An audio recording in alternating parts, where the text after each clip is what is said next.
You're listening to CFRN, a community of believers who trade for a living.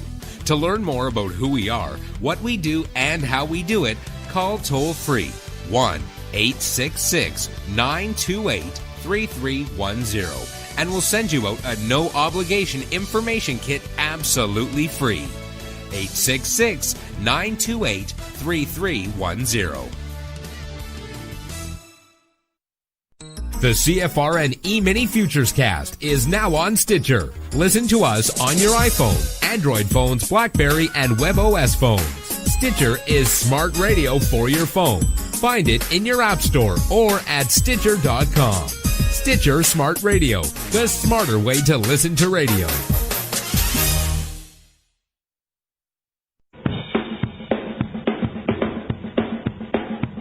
Are you ready, Steve? Andy? Yeah! Bert? Well, all right, fellas. Well, let's go!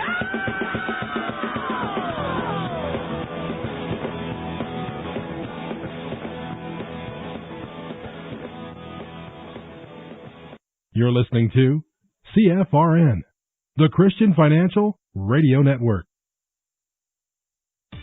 Today's broadcast is brought to you by Audible. Get a free audiobook download at www.audibletrial.com/CFRN. Over 85,000 titles. Choose from mystery, romance, religion, science, technology, business, New York Times bestsellers, even children's books. You name it, Audible has it. With 85,000 titles to choose from, you're sure to find the perfect audiobook for yourself or to give as a gift, and it's absolutely free. Just point your browser to audibletrial.com/CFRN. That's audibletrial.com/CFRN. And become a part of the audiobook revolution by downloading your free audiobook today. audibletrial.com/CFRN. Hey, trader, want to get rich quick? Well, good luck with that. If, on the other hand, you actually want to learn how to trade, the place to be is www.cfrn.net. Tune in Monday through Friday, 9 a.m. Eastern for our daily devotional, and then spend the next 3 hours learning how it's done from professional traders who actually trade for a living. That's www.cfrn.net. Every trading day from 9 a.m. to 1 p.m. Eastern. CFRN, a community of believers who trade for a living.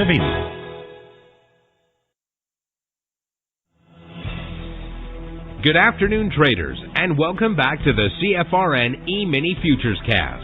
This is the daily broadcast of Indeterminate Length, where we discuss all things Emini, along with some really big ideas on the finer points of trading gold, bonds, crude, sugar, the euro, and even T-bills.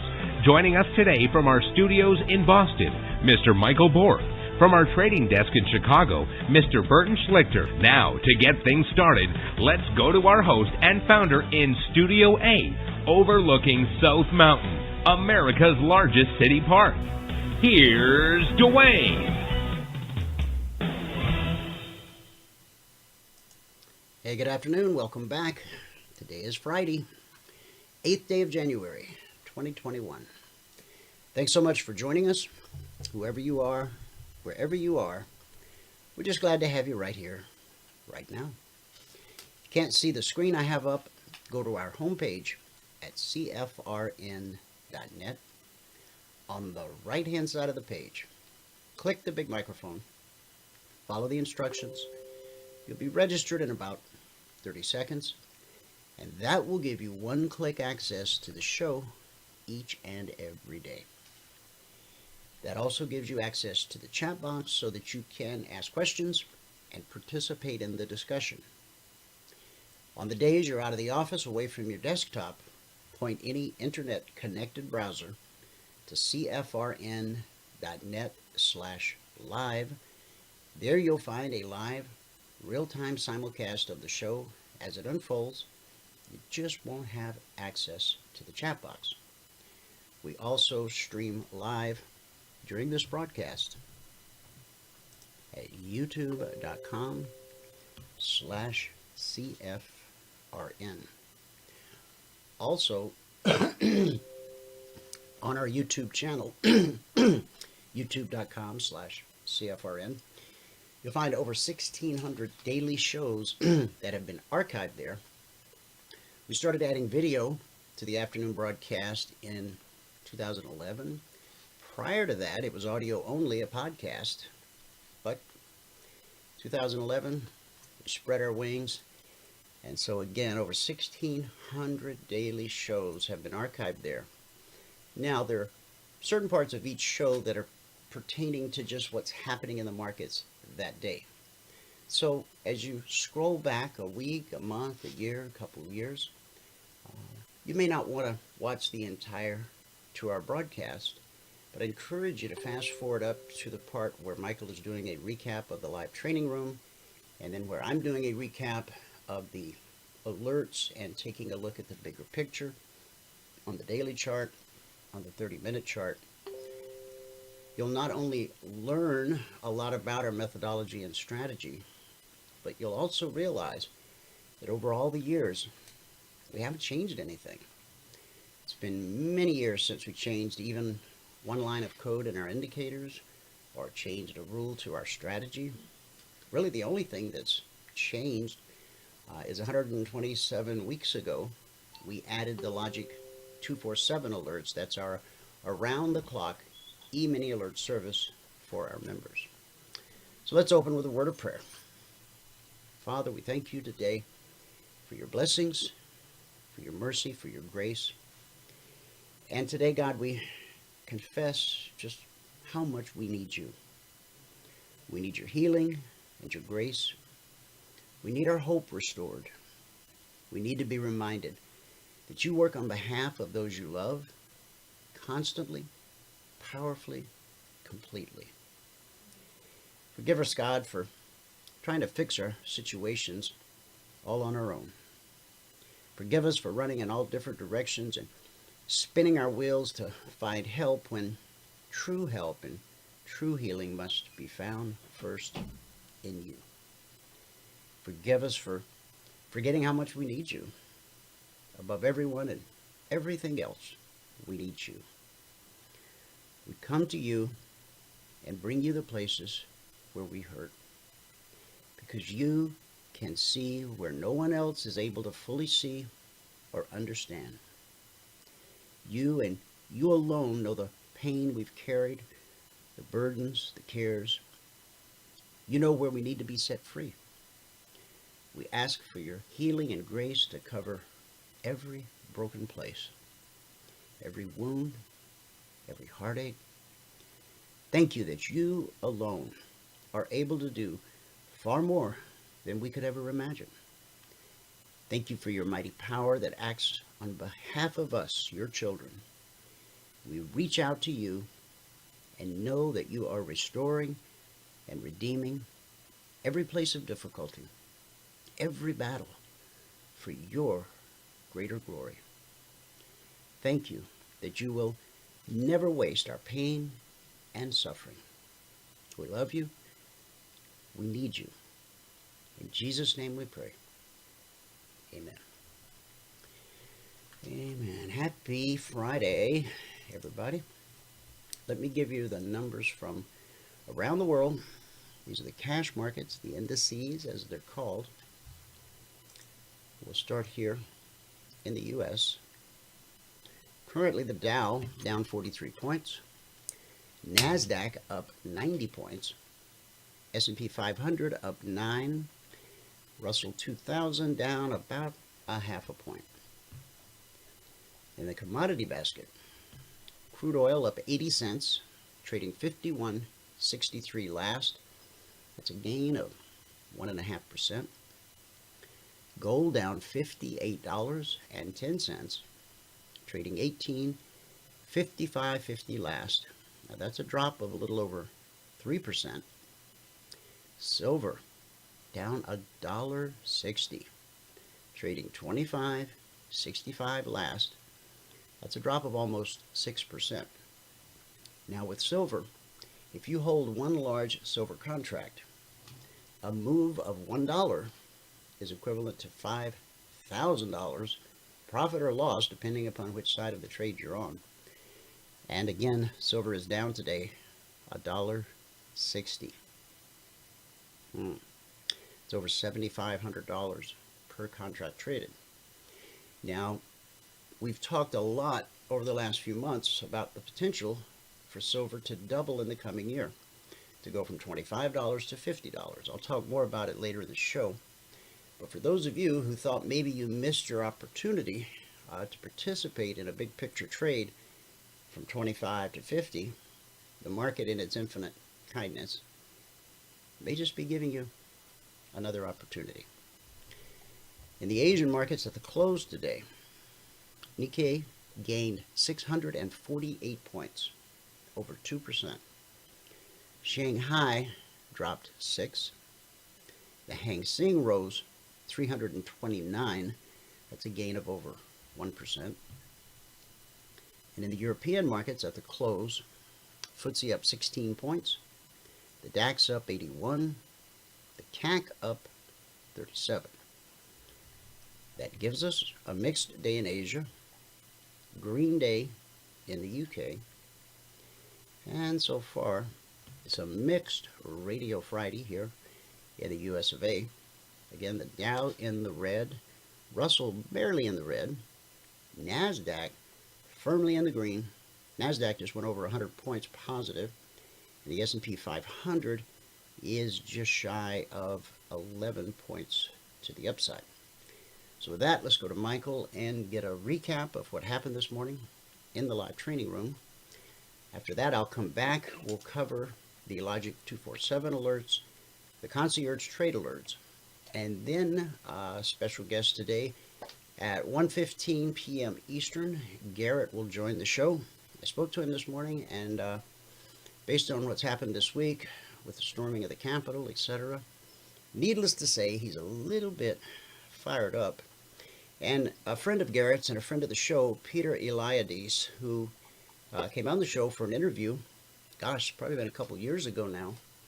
He is in the hospital with COVID, so please keep Peter in your prayers. Michael, I see your charts, so it's all yours.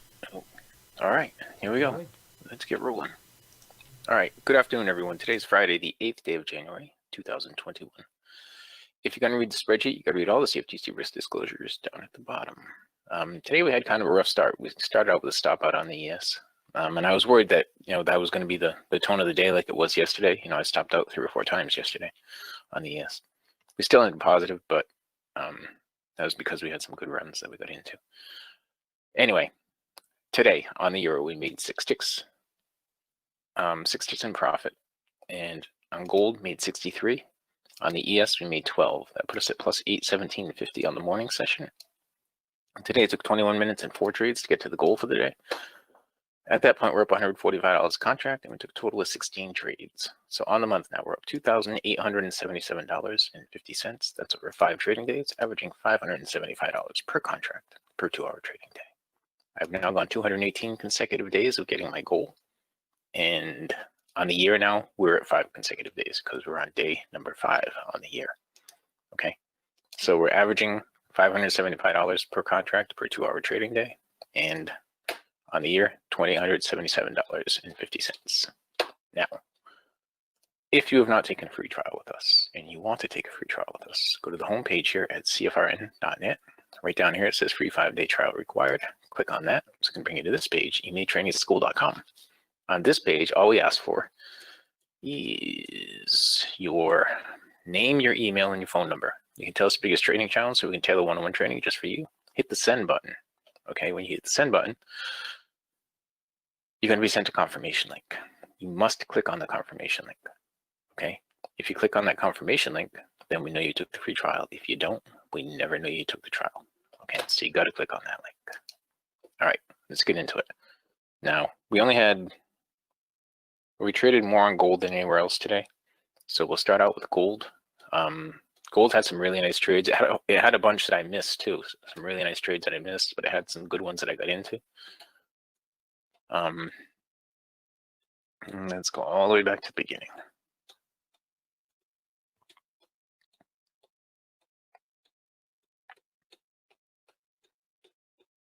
Seems like a lot of scrolling here, but okay, here we go. So our first trade that we took on gold was right here. And on that trade, we picked up 11 ticks. Okay, the next trade that was available was right there. That gave a little bit of profit. The next one that was available was right here. That gave a lot of profit. I missed that one. Then it got choppy and sideways. Everything down here got all messed up. And so we didn't have any trades in there. Still nothing going through here because the slingshot's not letting you have it. Okay, the slingshot was saying just stay out of this mess right here. And it took a while for it to clear through all this. I mean, I say a while, you know, we're at 20 minutes in right here. I know there's a lot of bars, but that was because there was a lot of volatility this morning. All right, then it started giving more short trades right in here. There was one there, should have put in a lower swing. That's why I didn't do the follow-up one there. And there was one here. There was one here that I missed. I mean, I missed both of those too, but I missed that one. And that one probably would have been a break even for me. I'm going to see if I missed anything else that I didn't write down. Okay, we grabbed this one. I don't think that's it. We grabbed this one. I think I forgot to write this one down. It looks like we grabbed it for just a few ticks, and then we grabbed this one for 11 ticks. That put us at plus 22. And then, let's see. Going through all of this stuff here. We grabbed this one for 4 ticks to put us at plus 26. This one we stopped out on. No, there's something missing here. There's a big trade missing here. Because we went from plus 26 to plus 45. So there's a 19 tick trade here. This might be the 19 tick trade. And so the one that was back here that I didn't think I put in might be the 4 tick trade. This one might be the 4 tick trade. Okay, so just making sure I got the numbers right. So this one, plus 19 to put us at plus 45 after plus 26. Then we had, where is it? A stop out. Now, there was another trade in here that I didn't write down. Somewhere, I think it was right here. Nope, that wasn't it. Maybe right here, where we picked up 8 ticks to put us at plus 57. Okay, I think it was right here. We picked up 8 ticks to put us at plus 57. And then we stopped out, and that put us back down to plus 49. And then we made a little bit right here to put us back to plus 53. We made 4 ticks there to put us at 53. We had a break even. We missed that short, and that short. This would have been a break even. This would have been profitable, and this would have been profitable. We missed that one right there. And then we grabbed 10 ticks out of this. We actually had up to 20 ticks in it at one point, but it was moving so fast. I went to drop my stop at 19 ticks, but it dropped right back down to 10 ticks right here really fast. And so my stop was originally at plus 10. So we grabbed 10 ticks out of that, and that put us at plus 63 on the morning session. Now, it still went on a little bit more. There was a short there that I missed. And I was really hoping to have a couple of good trades. If I got a couple of those good ones that I missed, you know, we'd easily been $1,000 a contract today. But anyway, right here was a bounce off the BBC during the break, a short trade right there, a trend trade during the break. And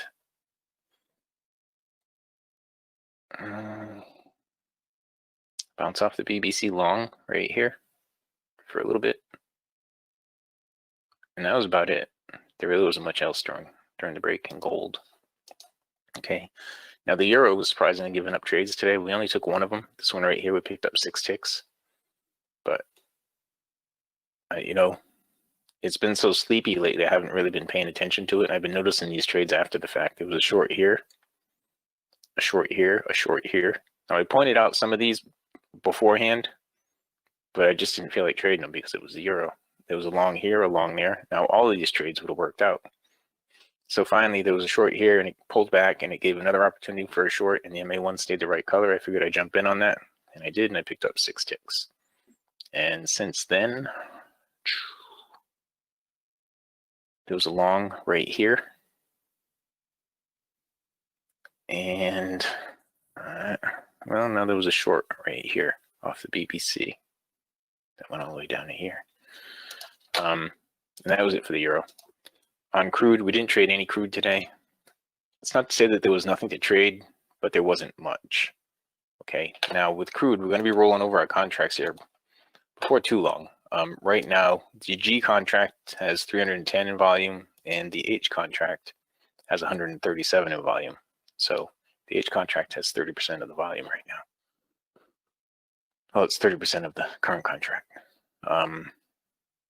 And that number is going to keep changing and increasing.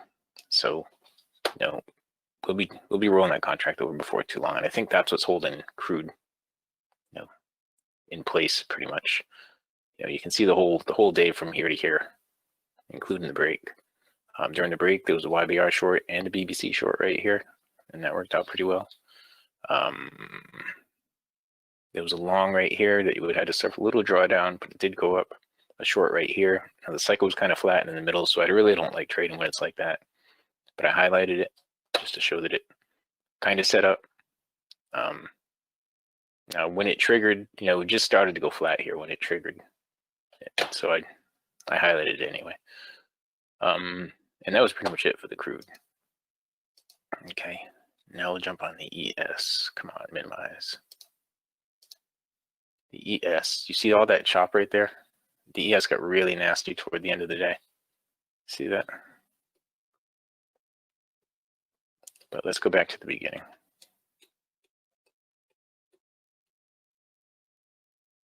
Okay, we started out right here. We stopped out. We were minus 8 ticks. Picked up 4 ticks there. We were minus 4 ticks. Stopped out again. We were minus, on the ES, we were minus, oh, I'm sorry, we picked up 2 ticks there to put us at minus 6. Then we stopped out here again to put us at minus 14. Then we picked up 4 ticks here to put us at minus, oh no, wait, we picked up 10 ticks here to put us at minus 4. And then we had a break even. And then right here, we picked up 16 ticks to put us at plus 12. And that's pretty much where we ended it for the ES.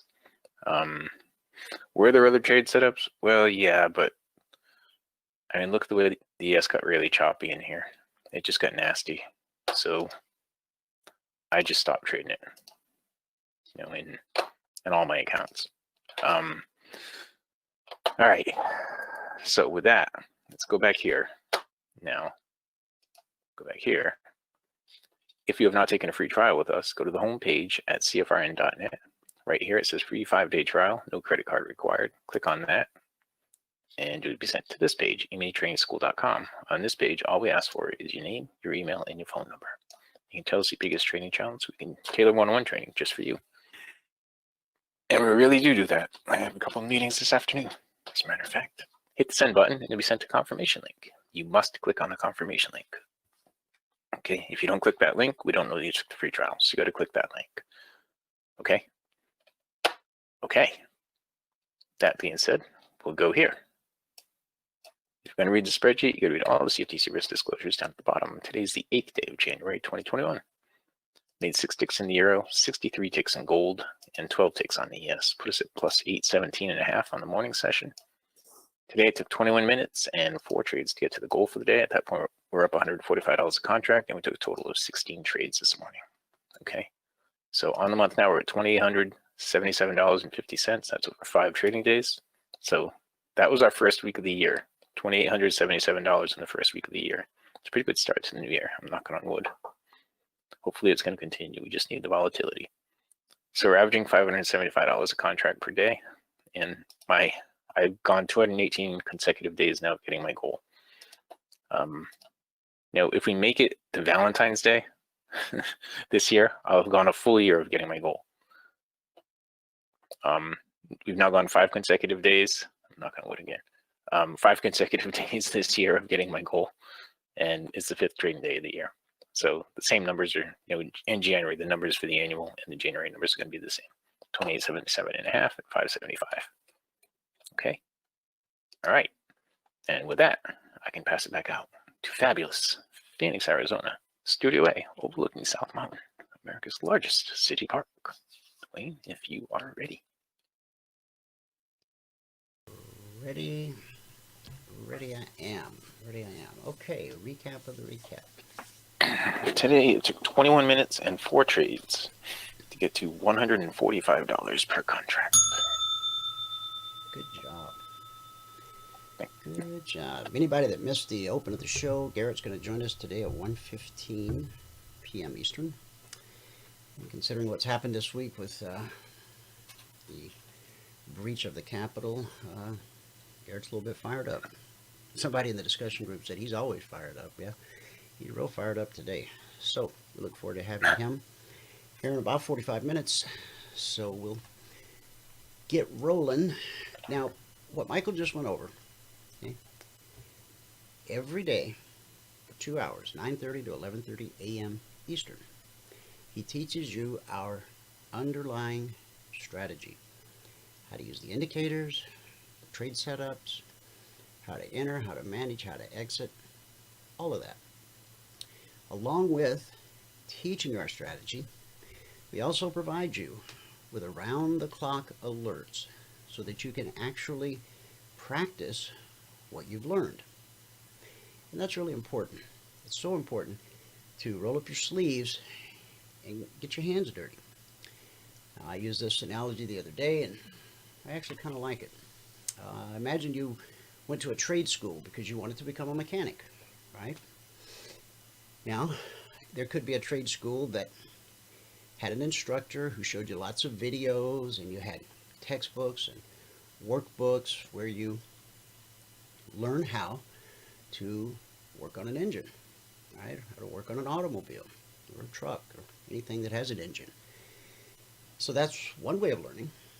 But then there might be another trade school that you could go to learn how to become a mechanic.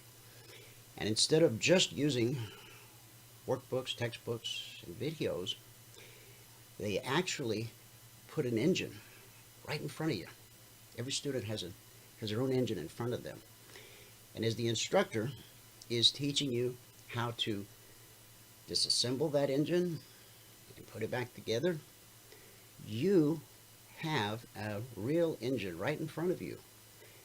And you follow along, and you take that engine apart, and you put it back together, and then you take it apart, you put it back together, and you do it enough times you could practically do it blindfolded. That is our model. Michael teaches you how to do it. I give you some real live examples to apply the things that you've learned. When you learn something and then actually put it to work in the real world, it tends to stick. You don't forget it. It becomes like the riding a bicycle analogy. So far this week, since Sunday night at 6 p.m. Eastern, we've issued a total of 84 alerts. 8 never triggered, still waiting on the results of 6. That gives us 70 actionable alerts, of which 3 have been stopped out. That's 4% of the actionable alerts. That's not a typical number. What we've averaged over the last 127 weeks is roughly 20% of alerts do get stopped out. It's not possible to know what's going to happen next in the market. I don't care what anybody tells you. I don't care how clever their advertising copy is. You cannot know with certainty what will happen next. But you can know with certainty what the next high probability move is. 20% of the time, the next high probability thing doesn't happen because order flow heads in the other direction. So our risk profile for the alerts is we don't want to risk more than $300 per contract per trade, less when possible, based on market structure, using a very simple 3-step method that I teach all of our traders. So this is the recap for the week for the alerts so far. Still waiting on the results of 6. Now, let's look at the actual alerts. Now today in the markets, if you were following along, you saw the S&P sell off, rally back, sell off. The beautiful thing about futures, not only do they trade around the clock from 6:30 p.m. or from 6 p.m. Sunday night to 5 p.m. Friday afternoon, you can be long, be short, and even be long again in the same hour if that's what the market dictates. We trade what's in front of us. No matter what our personal opinion is of the market, it should be higher, or it should be lower, or it can't go any lower, or it can't go any higher. We pay no mind to what we think. All that matters is what the market is actually doing. So these are the ones from this morning we're still waiting on. Here's a short on the S&P. Caught that to the short side. There's another one we're waiting on. There's a short on gold from 1854 down to 49. That's a $500 per contract move. Still waiting, still waiting. Now we're back to yesterday. Long on the S&P, long on the Dow, long on the Russell. In Q, B means buy, S means sell, T means initial target, PR on a long, that's potential resistance, weekly trading zone. On a long trade, the weekly trading zone overhead is always the final trade to target. On a short, like this one up here on gold, the final trade to target is always the weekly trading zone below. When you see the Z's, that means no trigger. Thumbs up means we reached the target. Some alerts have just one target, initial target, and the final trade to target. On the Russell here, there is no weekly trading zone because we're already above the highest weekly trading zone for this week on the Russell. Long on the Dow, S&P. Here's an S&P long with multiple targets. Initial target, 3784. Second target, potential resistance. Third target, fourth target. Final trade to target, that is the highest weekly trading zone for this week. It's crude oil, NQ, Russell, Dow, S&P, Russell, Dow, S&P. I won't linger too long on each individual one because we've done that each day this week. Now when you see the red X, that's one that got stopped out based on not risking more than $300 per contract per trade based on market structure. Less when possible. And again, we teach the traders a simple 3-step method to apply market structure. And rather than using a formula or any other method to apply the stop loss, we query the chart, and the chart tells us, based on market structure, exactly where the stop loss needs to be. Long on the Dow, S&P, crude oil, NQ, Russell, Dow. Now we're back to January 5th.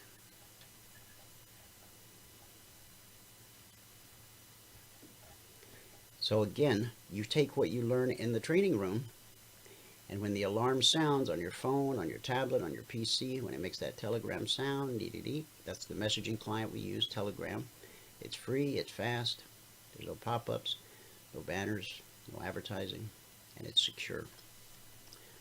When the alarm sounds, it's not a call to trade, it's a call to go to your charts.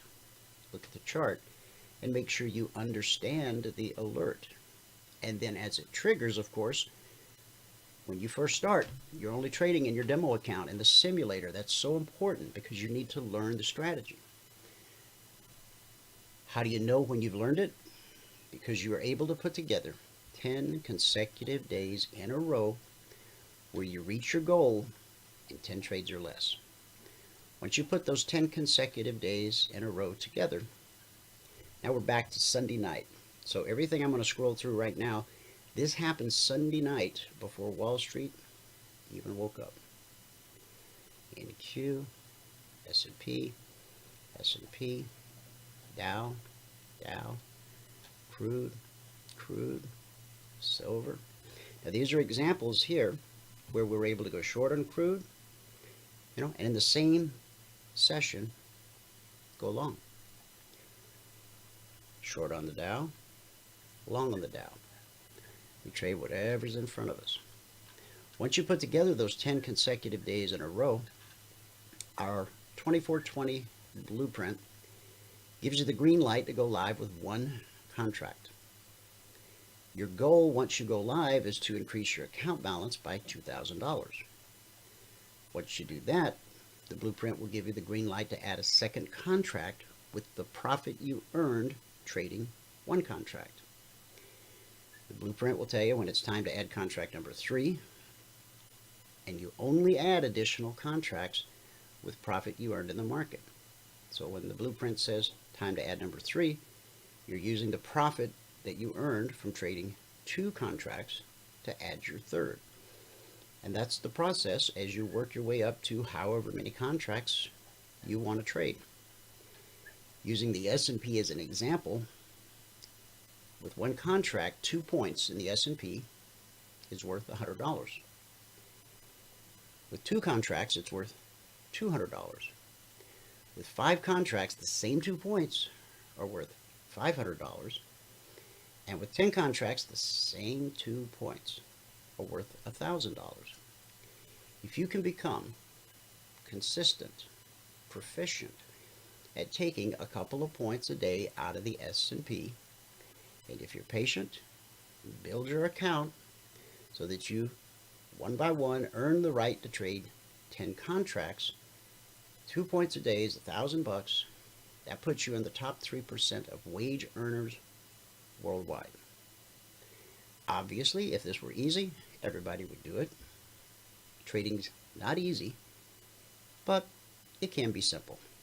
And that's what we do is all about, teaching you how to find simple.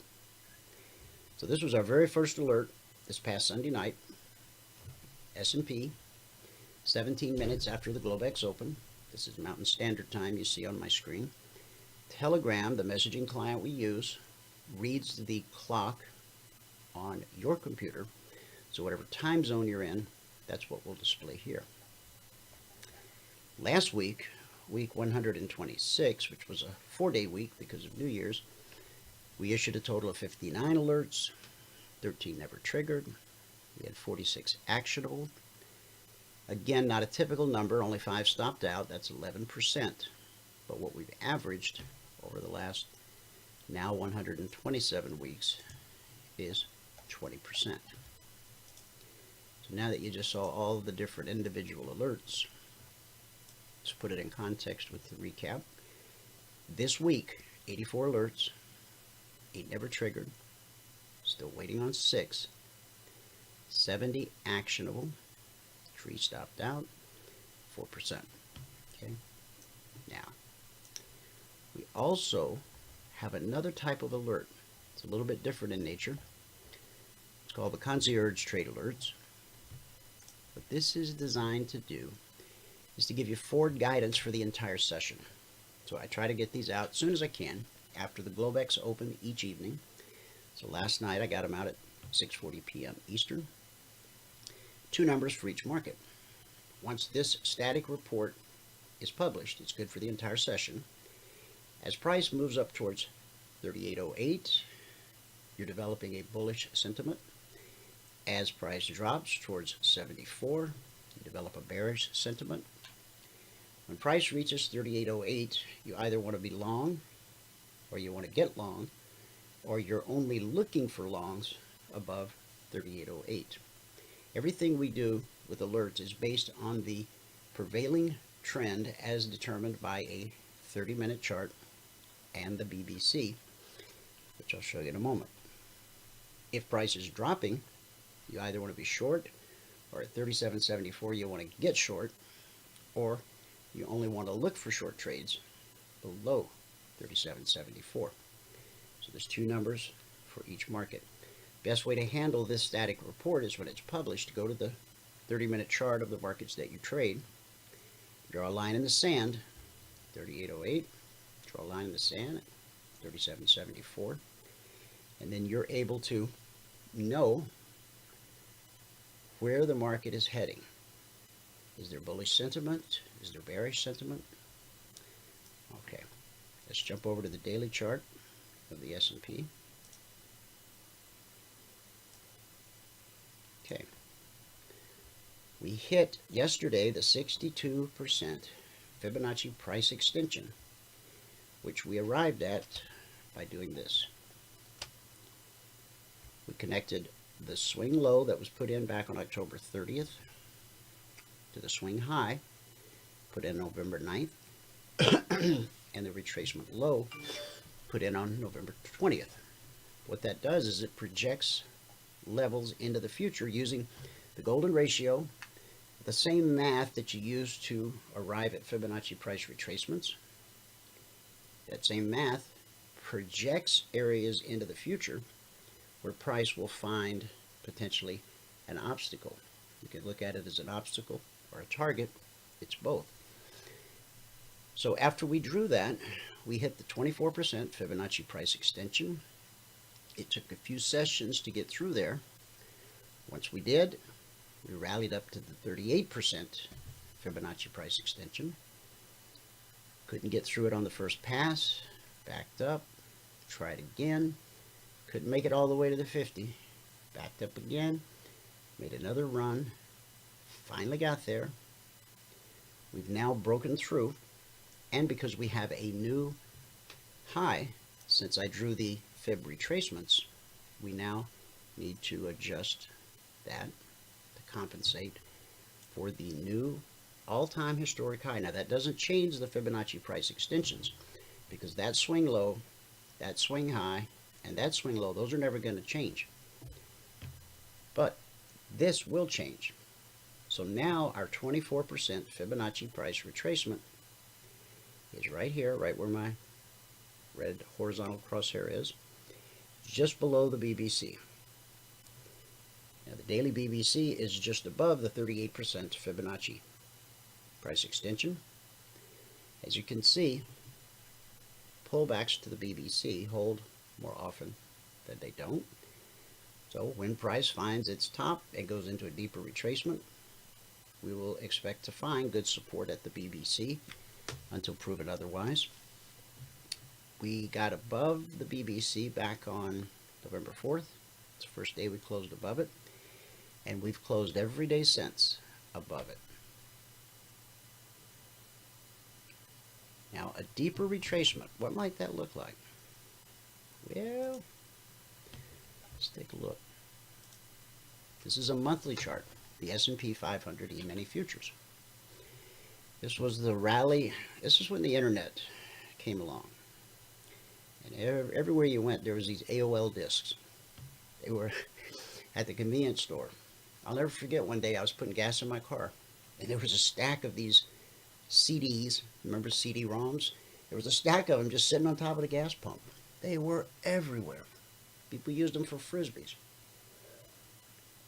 That was most people's first introduction to this thing called the internet. But AOL was a closed community, okay? The internet poured in and the internet poured out. But when you launched AOL, that was all you saw of the internet. Now, some of us who were nerds and geeks, we were on the internet before that, logging into bulletin boards at universities and different things. But for most people, in fact, I emailed somebody the other day, I don't remember who it was, but they still have an AOL address. AOL is still there. So we found the internet. Internet stocks rallied up into 2000. Then there was the dot-com bomb.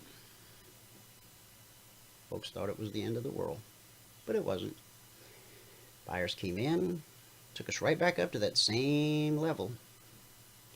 And here was the financial crash, 2008, when real estate topped out. Deep retracement down to 666. Buyers came in, leg, retrace, leg, retrace, leg, retrace. We got back up to this double top area, got through it, and took off. Look at what's happened since 2013. We've gone from basically 1600 to 3800, more than doubled. We've had some deep retracements along the way. There was this deep retracement December of 2018. That was the worst December since 1938, I believe it was. And then we rallied out of that, and then we had this one. This was March or February and March of 2020, last year. Buyers came in. See how we just barely took out that swing low, spiked it. Remember, these are monthly candles. And then we've had an almost parabolic move up. We did have a deep retracement in September, October of last year. But buyers came in and rallied us up to where we are right now. Now, when we put in a top, a temporary top, because this S&P 500 index, along with the Dow, the Russell, the NQ, it's a best of breed index. So over time, it's always going to go higher. Because when one of the companies that's part of the index, 500 large cap companies, when one of them gets sick, misses their numbers, etc., they're going to be asked to leave. They're going to be given the boot. And a fresh, strong, bullish company will be brought in to replace them. So yes, there will be retracements along the way, but over time, over the long haul, price is always going to move higher. Now, when we put in the next temporary top, obvious areas for support on the way down would be this swing low, this swing low, this swing low, and then there's the say it ain't so Joe level. Important prices, important areas are almost always tested. We've tested this area from the downside. From below, we've tested it twice in history. We've never tested it from above. Am I forecasting a crash to 1600? I'm not. But I am making sure you're aware that it is a possibility. Price could come back in a very deep retracement and take out this low, take out this low, find support here, and then we spend another, 2, 3, 5 years, decade climbing, take out this high, put in a new high, and then the process just happens again. So that's your daily look, your monthly look. Let's go look at a 30-minute chart. Alerts are based on the 30-minute chart. Now, our indicators do a great job, whatever time frame you're on. They do a great job of helping you find high probability, low risk trade setups. They also do a pretty good job of keeping you out of markets that aren't conducive for trading. Now, we've had logic alerts on the long side and the short side today that triggered and reached their target.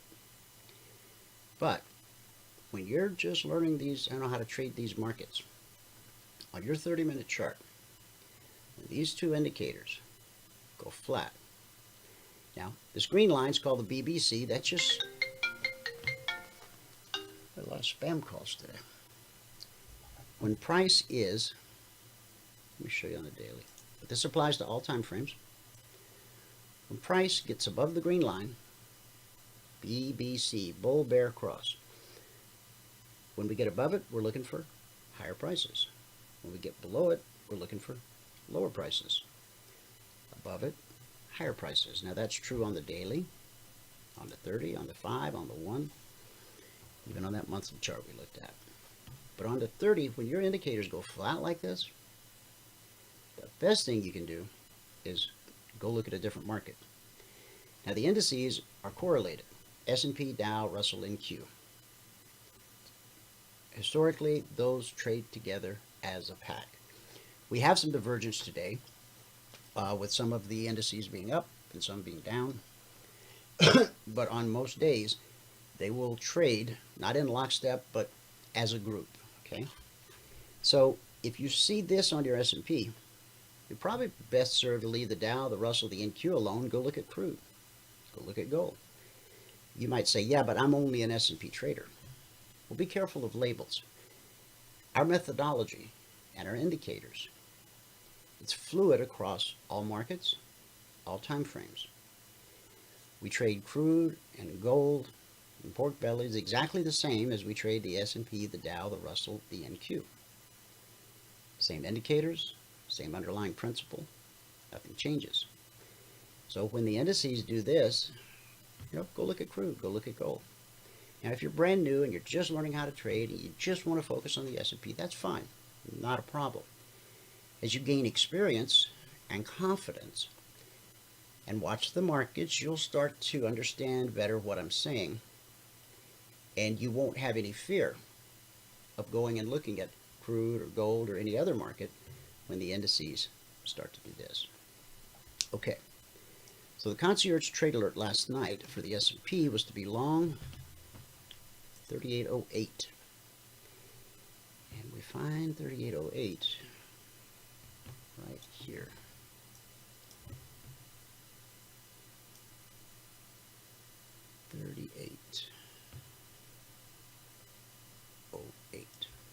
Important prices, important areas are almost always tested.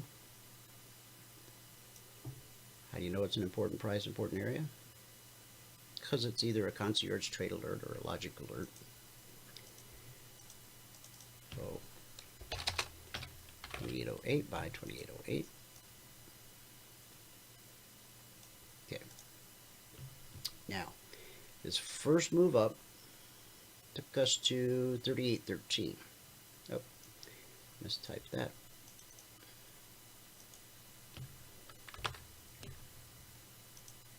$38.08. So the first run up took us to 38.13. That's 5 S&P points, $50 a point. Market made $250 per contract available. And then price got back below the trigger. Triggered again. And it ran up to 38.17. So that's 11 S&P points at $50 a point. So the market made $550 per contract available on that move. Then price got back below the trigger, but the dynamic changed. You'll notice on this trigger and this trigger, you had the support of blue and climbing. But when we triggered over here, we've got red and falling. Now this indicator is called the CFMA1. That's the clinical term. I refer to it as blue and climbing, red and falling. I think you can see why. So we would not want to trade this trigger long because it's like driving into a brick wall. Okay, you expect that to be resistance. And so with this red here, you'll notice that even though there was a trigger, not a good trigger, and it only made it up to 38.10. So yeah, you could have got 2 points out of there. But what I want you to understand is you should stay away from that trigger. And then we triggered again and again. And then, briefly we got blue and climbing back on our side. And that's another indication. When you go from red to blue, back to red, back to blue, that's a consolidating sideways market. Best left alone. Go find something else to trade. Now, look at the lows here, these wicks. On the short side, a beautiful window of opportunity would be, say, 37.98 down to 37.95. Nice 3-point opportunity there. Of course, you would probably want to drill down to your smaller time frame to assist you in establishing your stop loss, because we don't want to risk more than $300 per contract per trade, less when possible. In the training room, we only risk 8 ticks. on every trade. What we're trying to teach you in the room is, number one, the strategy. Number two, that you must always have a hard stop loss. Once you understand the strategy and how to read the indicators, you may choose to trade larger time frames, like a 30-minute. That's when you'll use market structure to assist you in placing your stop loss. So we had a couple nice triggers on the Concierge Trade Alert, and I just scrolled through all the logic alerts. So let's go to the Dow.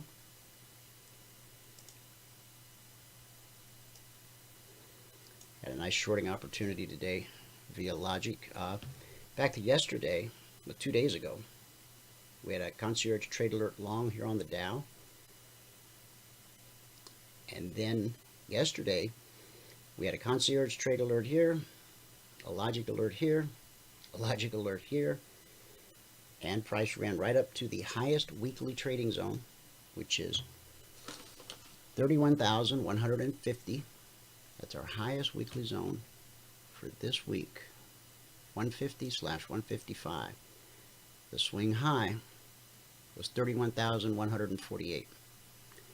Last week, the S&P and the Dow both closed right at the highest weekly trading zone. It doesn't look like we're going to close there this week, but we did actually reach the highest weekly zone on the Dow.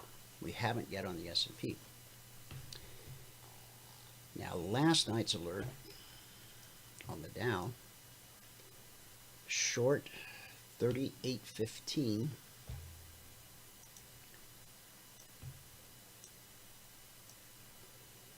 which is right there. Never triggered. Not unusual to see price walk right up to a Concierge Trade Alert, important price, important area, reverse and go the other way. Not unusual at all. The long side last night for the Dow,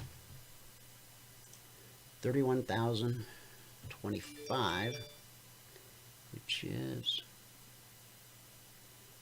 right in here. 31025. I guess we already have the line. Yeah, the one we were just talking about. So we had Concierge Alert, 2 logic alerts, all right in the same area. Sometimes Concierge numbers and logic numbers will be identical. Sometimes they won't be. A logic alert will often walk you right up to the doorstep of the Concierge Alert. Okay. So we haven't triggered on the short side, but here we come down again. Okay, this may be the time that we trigger. Again, the number is 30,815. Right there. Okay. All right, next on the list is the Russell.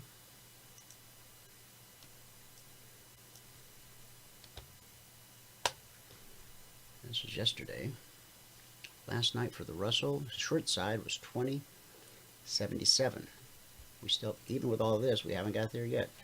2077 is down here. This week, the Russell did trade above its highest weekly trading zone. The highest weekly trading zone this week for the Russell was 2029/30.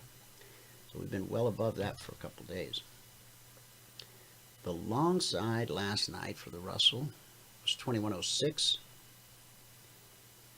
Right here. And the first move up took us up 4.5 points. And then we got back below the trigger. Triggered again for 6 points. So right there, there's 10 points. If your goal is 2 points a day, 5 days a week, that's 10 points. Here's one alert, 2 trades, where the market made a week's worth of points available. Now, because it's your trading business, you get to decide how you're going to run your business. Do you want to be the trader who comes in every day, gets a couple points, and increases the number of contracts they trade? Or do you just want to try to get as many points as you can every day? Let's see. In the chat box, Mike asked, when do the alerts become no longer valid? Well, the Concierge Trade Alerts, Mike, are good for the entire session until the next set of numbers comes out the following night. And the Logic 247 alerts are good until there's a different alert that exceeds or supersedes that particular alert? Great question. Now, from this alert from last night on the Russell, we can extend this line across, okay, and we can see that we triggered again here from it. Well, the number was actually 2106, and we put in a high at 6.5, 07, 07.5, and on this one we hit 2110. Okay, but the dynamic has changed. We ran into red and falling, okay, and when the CFMA1 is below the BBC, that bearish cross, once you get that bearish cross, you're really starting to think only on the short side. Okay. All right, next on the list is crude oil. Crude's been on quite a tear this week. Inventory numbers when they came out on Wednesday, they were expecting a small draw, but the draw was something like 8 million barrels, much more than was anticipated. Last night's concierge alert for crude was to be long 51.45.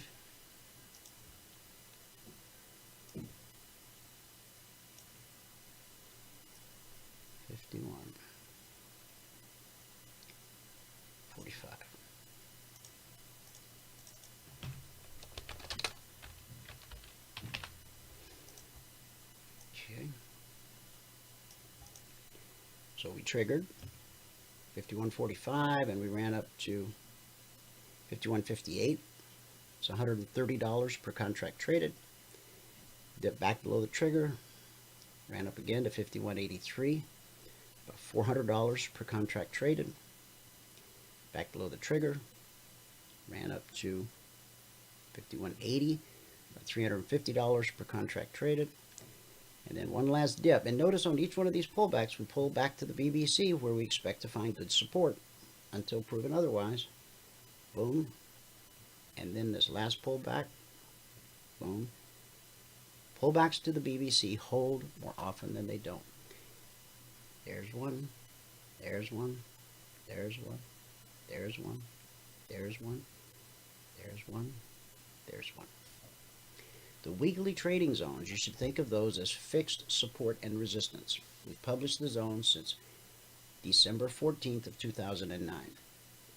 The indicators become your dynamic support and resistance. Next on the list is the NQ.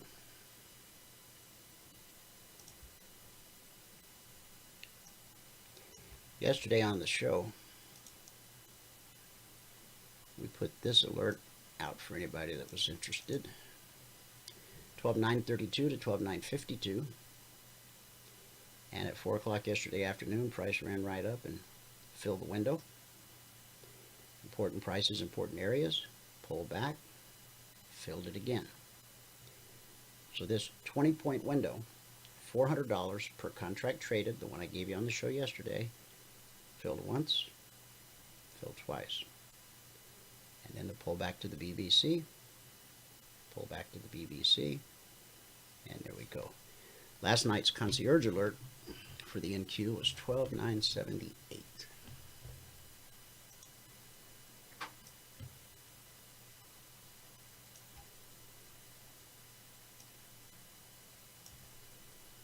Get a straight line. 12.978. There we go. So the first pop was good to 93. So 13 points, $260 per contract traded. Back below the trigger, support at the BBC. Off we go again. This time we make it up to 1352. So that's about $1,400 per contract traded. That's what the market made available. And then we got back below the trigger, touched the weekly trading zone, which we expect to be support, just like the BBC, and it handed over about $1,500 per contract trade. No trigger on the short side. Next is gold. And gold is definitely in a deeper retracement. Now, while this sell-off in gold looks pretty horrific, let's do this. Let's take a daily chart. We'll get rid of these fibs. We'll switch this to gold.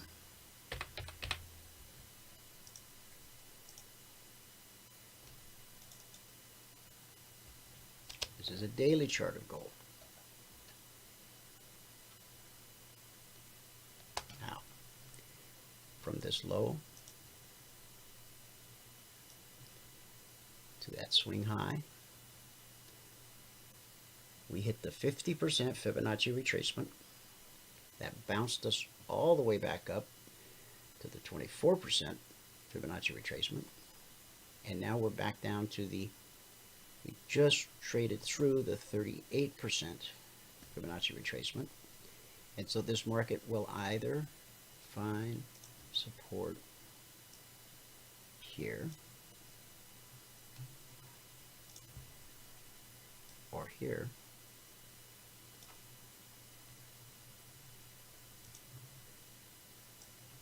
or here. And in the meantime, we'll trade it here. Last night on gold, the Concierge Trade Alert was to be short 1901. And that happened right up here. Now, this was such a strong directional move, we never got a second trigger on this one. That happens.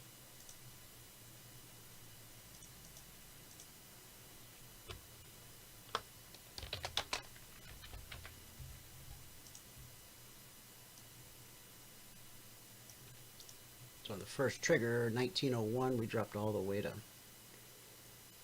1875. That's $2,500 per contract traded. And we consolidated at the weekly trading zone for 1, 2, 3, 4, 5 hours. These are 30-minute candles. And the price took us down to where we are right now at 1840. That's a $6,000 per contract move. If you've earned the right to trade 10 contracts, it's a $60,000 move. Now, the worst thing you could possibly do is trade 10 contracts before you learn how to trade. The second worst thing you could do is trade one contract before you learn how to trade. This is why we're insistent that all of our new members start in the simulator, in the demo account, as you're learning the strategy. Again, Michael's teaching every day for 2 hours, answering every question that you have, while you're practicing what you learn each day with the goal of putting together 10 consecutive days in a row where you reach your goal in 10 trades or less. When you accomplish that, the 2420 blueprint will say, okay, looks like you're ready. Go live with just one contract. You're going to trade that one contract until you've increased your account balance by $2,000. That $2,000 of profit you'll use to add a second contract. And you'll trade 2 contracts for a while, and you use that profit to add a third contract. As you work your way up Trader Mountain. Okay, Gregory has a question. Dwayne, in all your years' experience regarding the 30-minute chart, any category, do you find that each 30-minute candle only changes color maybe 20% of the time? I don't know if I fully understand the question, Gregory, so if you can explain it. I mean, here we've got a red candle, a doji, a red candle, a green candle, a red candle, a red candle, a doji, a green candle. I mean, this has been a very strong directional day to the downside. So I don't know if I answered your question properly or not. If you want to ask it a little bit different way so that I can understand it, I'm more than happy to try to give you a good answer. The the last market on the list, silver. And silver got a real beat down today. Last night's alert on silver was to be short 26.96.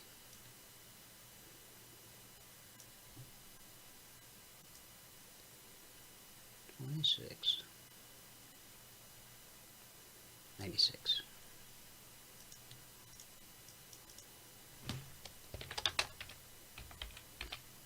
A $1 move in the price of silver. In other words, when it goes from $26 to $25, that's worth $5,000 if you hold one of the large contracts. It's $1,000 if you hold the mini contract. So this first drop took us to 26.09. From 96 to 09, that right there is almost a $1 drop. From 26.96 to 26.09. It's almost $1. Large contract, that's $5,000. And then buyers came in, drove it up to the BBC.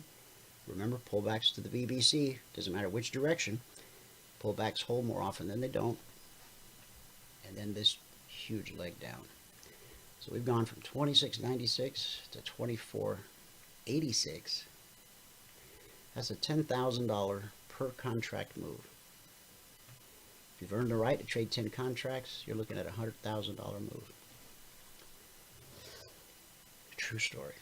Now that pendulum swings both ways, so you know, if you're not on the right side of the street and it costs you that much, of course you're not going to risk that much. You're going to use a hard stop, whatever your pain threshold is. Now with alerts, we don't want to risk more than $300 per contract per trade, less when possible.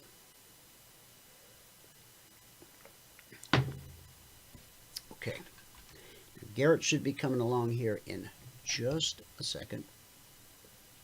So I'm going to take this opportunity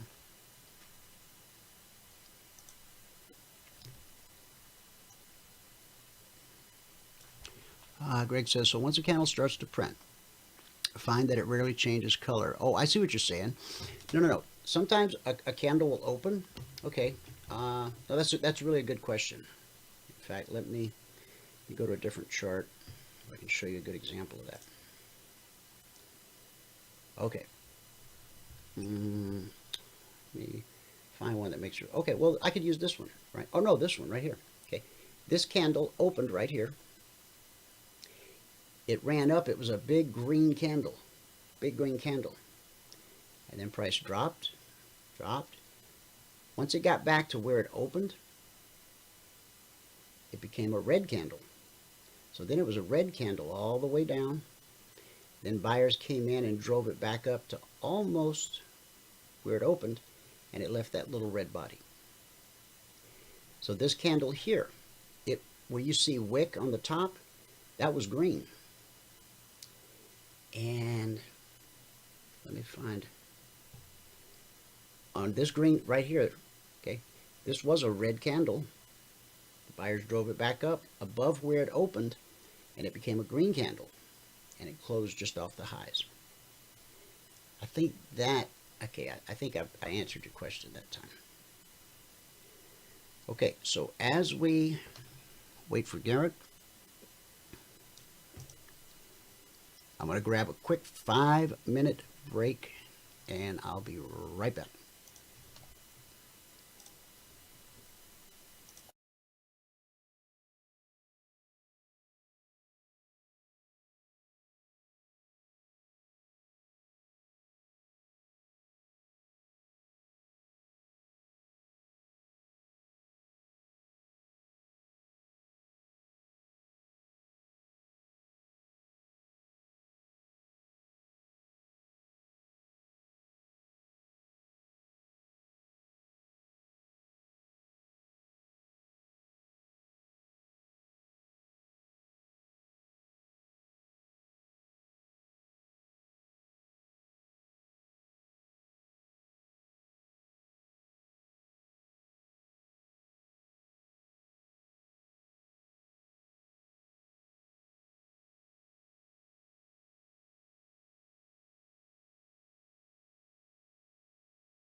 Hey, Garrett. Dwayne's expecting you. He walked away for a couple of minutes. He'll be right back. Happy New Year.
Okay, I'm back, and there's Garrett. Okay, Garrett, great. Let me open up your mic.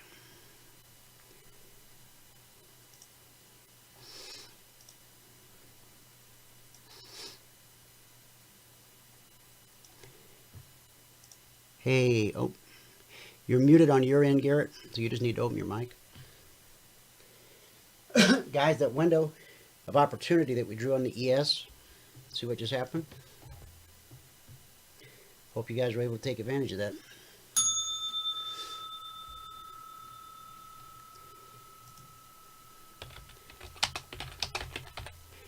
Hey, Garrett, let me check your mic again. Nope, it says you're muted on your end.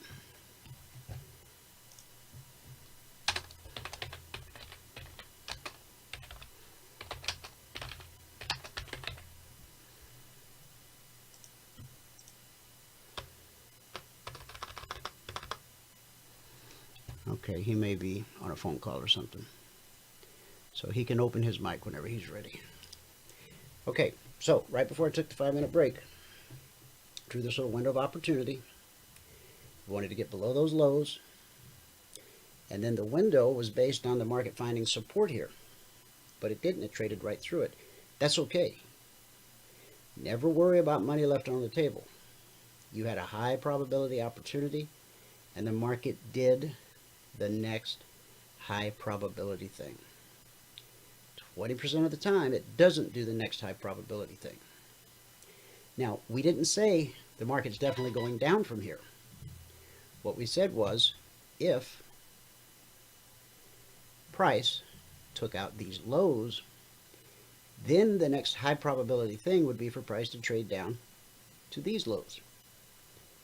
Hence the window of opportunity. Let me jingle Garrett's phone. Let him know.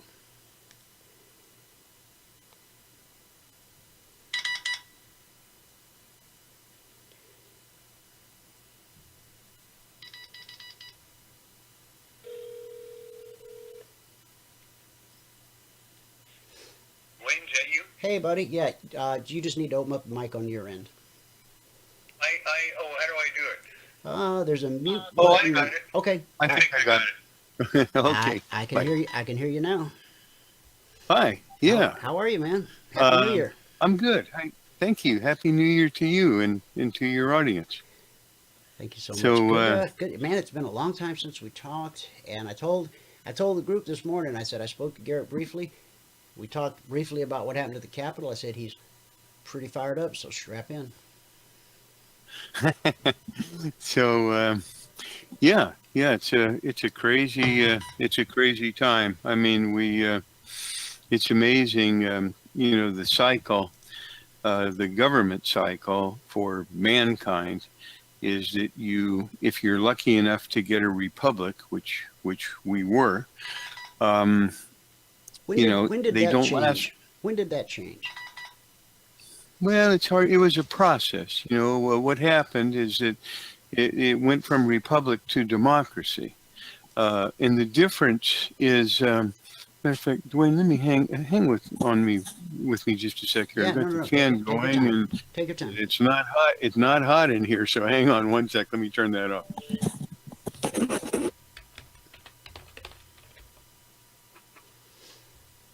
Okay, guys, coming down. We got a weekly trading zone at 3778/79. The fan's good. The fan's good in the summer. In the winter, I thought there's a cool breeze going on. What is it? I looked up and my fan's on, so that's okay. Yeah, in my studio here, it gets really warm even in the winter because I got so many different machines running and monitors and whatnot. Yeah, this room stays about 10 degrees warmer than the rest of my house, even in the summer.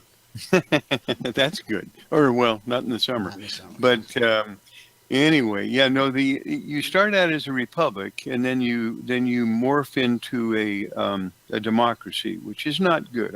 You and I grew up in a democracy, and we championed the democracy. Oh boy, we're a democracy. It's like the founding fathers would have gone, no, that's not good. That's very, very stupid.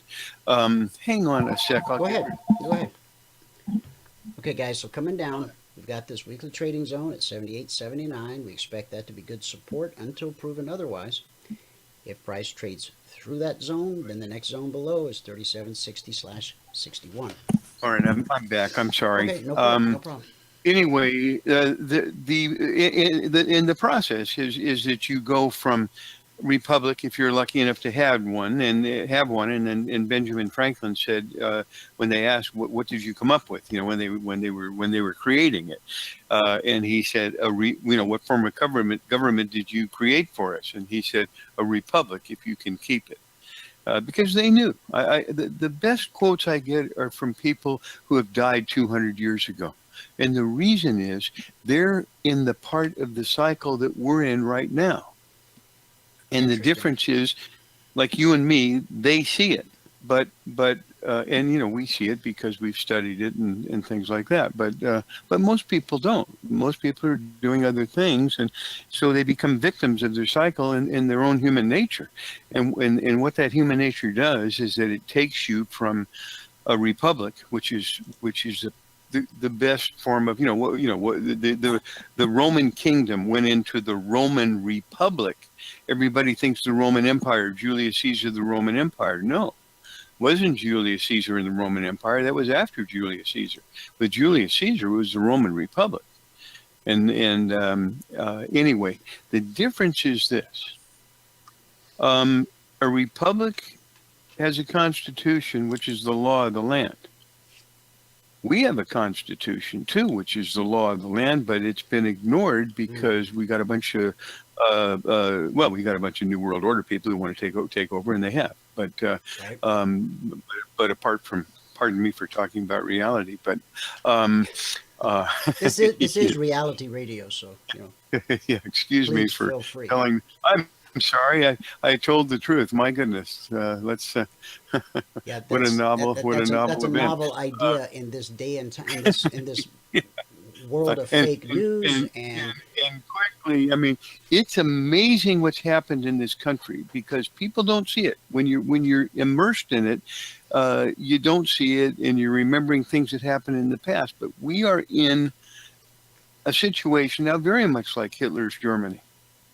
Censorship is he had censorship. We don't have that. So are you kidding me? Well, I said we're just like the book burners. I mean, he had the book burners, right? They went and burned all the books that talked about stuff that wasn't pre-Hitler.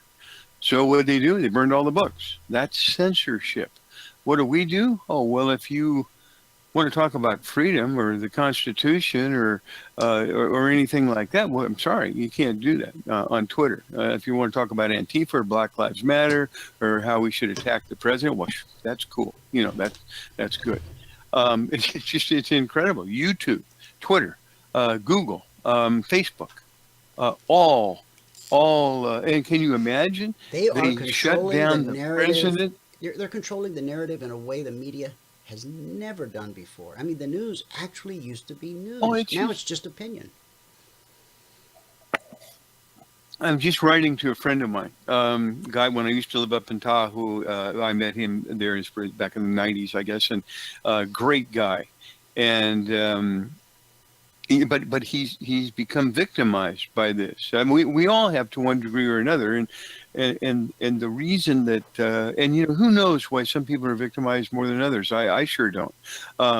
I became tuned in about 1972 when I first heard Henry Kissinger say the words New World Order. And I couldn't begin to tell you why, Dwayne. I you know, if somebody said, why is that? Why did those words, you know, light up in your mind? I said, I you know, I have no idea.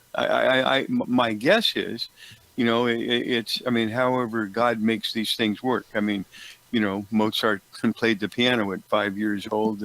Other people do things, and you know, and me, instead of being a great painter or piano player or something, for some reason, I got hooked into the word New World Order. But it's given me about close to 50 years worth of study in that area. And for the longest time, with a great deal of studying and a lot of reading, I couldn't put the pieces together. You know, it was just a bunch of information and knowledge out there that didn't really tie together and didn't make any sense. So I threw it away many times. I just said, oh, the heck, I can't figure this out, and I'm sure nobody's going to tell me, so I'm just going to stop doing this. But something in there returned me to it, and I'm just convinced that part of my dharma on this planet, and part of the reason that I'm here, is going to somewhere down the road, if not already, have something to do with this.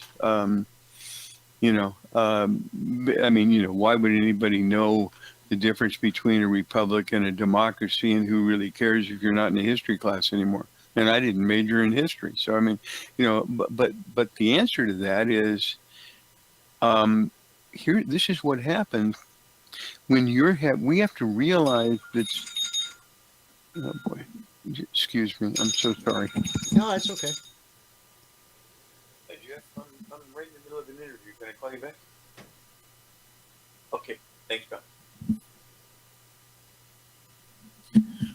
Okay, today's one of those days. I'm going to have to probably go here pretty soon, but I wanted to cover. It's been one of those weeks, first week of the new year. So much. For me, yeah, it's been a number of weeks, because I've you and a few other people, I've been there've been 15 times and pick up the phone and call you, and I've had, you know, my wife is here. My daughter's back from college. She's going to leave shortly.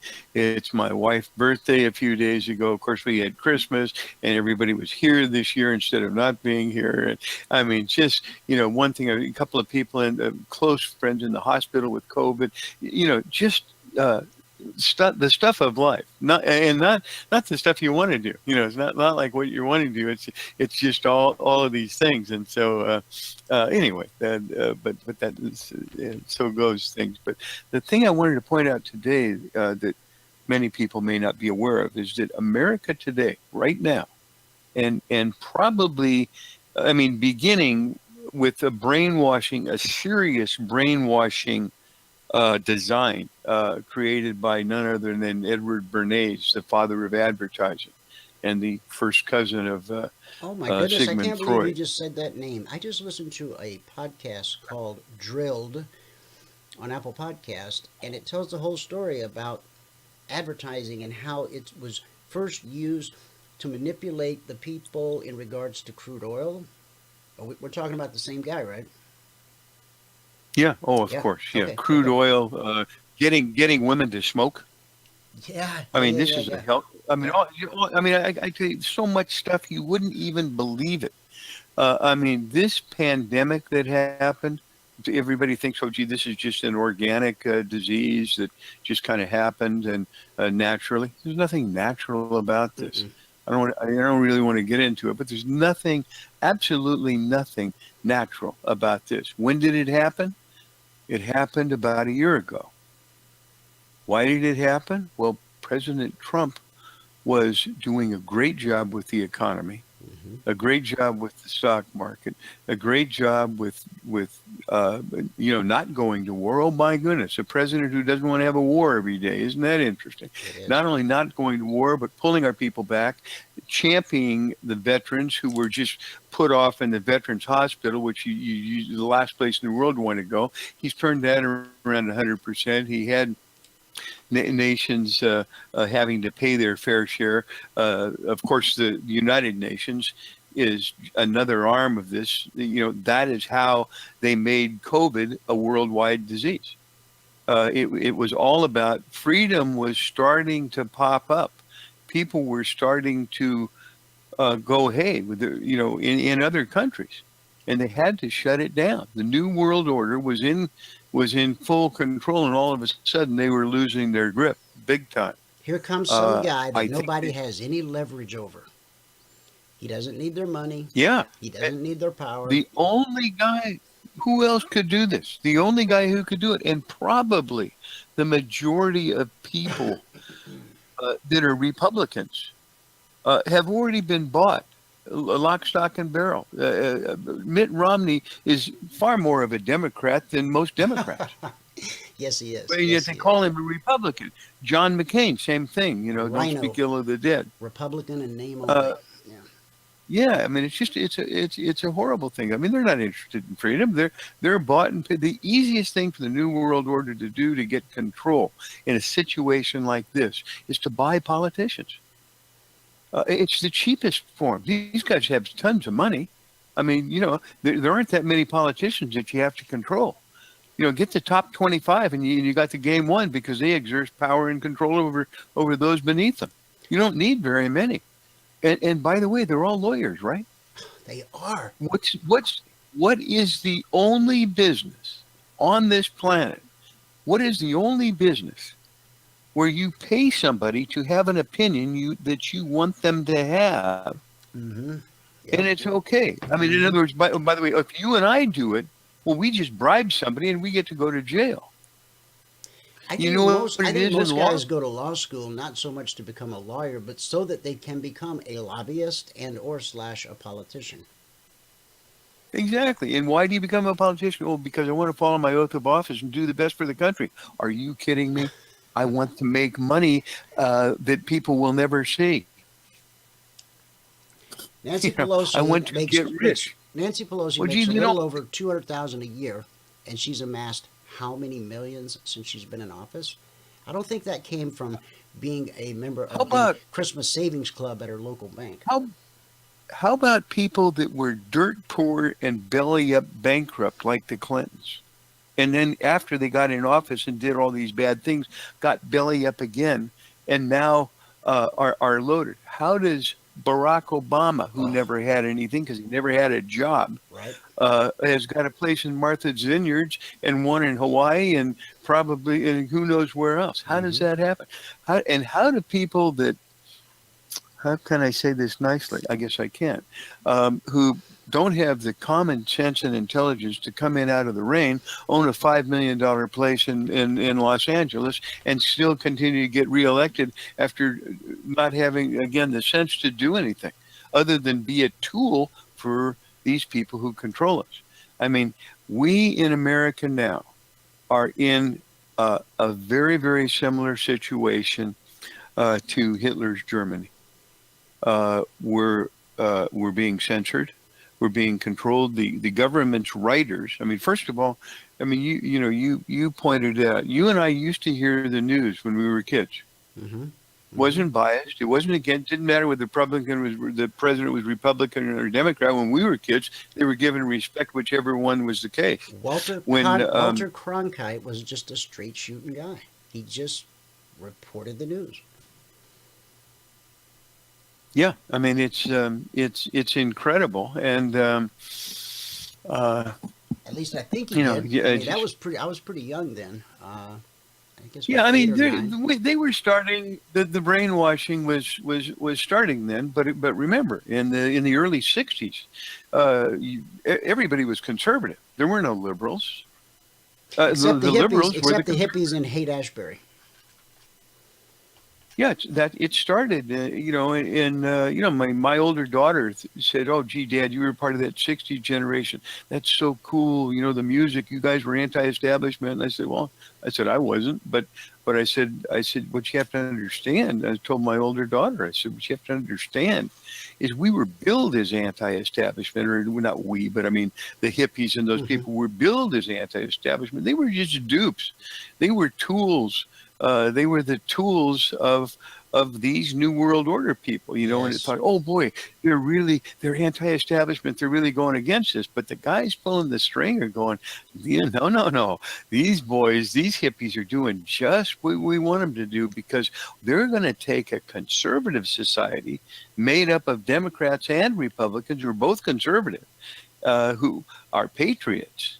Both Democrats and Republicans, and who love America. Almost every one of those folk singing hippies, from David Crosby to Frank Zappa, their fathers were either CIA or high-level generals in the military. I mean, I could spend an hour talking about Lookout Mountain and how all the hippies ended up in Los Angeles, up on that hill. Exactly. Oh man, no. And the Doors, his dad was a CIA guy. Yeah. Jim Morrison. That's right. So it's just, and what did they do? Well, they created liberals. Now, if you want somebody who's truly anti-establishment, now you got them, liberals. And they're not anti-establishment really, because the establishment is that which controls us. So they're pro-establishment. The anti-establishment people are the old line Democrats and the Republicans who aren't rhinos. Those are the ones who want freedom. And the common sense, this brainwashing technique that started well over 60 years ago, as you said, back with Edward Bernays, which is before that. But it was there to cloud thinking, and look what it's done. I can point out things that are so obvious and so subtle. I mean, I'll just give you one off the top of my head. Why is it, what's the breakdown in America between conservative and liberal? What, 50-50, right? You know what, roughly? I honestly don't know, but I would just guess maybe 50-50. 50-50 is probably, not very many people are going to argue vehemently about that one way or the other. With Clinton and Trump, it was obviously 50-50. With Biden and Trump, it was 50-50, except Trump really won in a landslide. Oh my, yeah. Common sense. It doesn't matter if you hate Trump. I said, forget whether you hate. We're just talking facts here. Is today Friday? It is. Don't ask me, because I forget. But yeah, I think it is. It is. I mean, so if somebody's going to argue that with you, I'm leaving the conversation. Why don't you guys talk about it? I got a pretty good idea that it is Friday, and I think it's daytime, at least where I am. So I don't want to argue those two facts. That should be a given. Right. Anyway, though, the situation is they've really, for example, 50-50. What are we talking about here? Well, late night talk show hosts, aren't they there for our entertainment? If you own the news network, if you own the network, and you've got late night talk show hosts, well, wouldn't you want half of them to be liberal and half of them to be conservative? That way, the conservatives will watch this half and the liberals will watch that half. And we're in the business of providing media, and we need to make money. So that's how we do it. Right. Well, isn't it odd that every late night talk show host is not only a liberal, but a roaring liberal and a Trump hater? It is. What are the odds? It is fascinating. What are the odds? Name one who isn't. Seth Meyers starts his monologue every night talking about Trump. So does Jimmy Kimmel.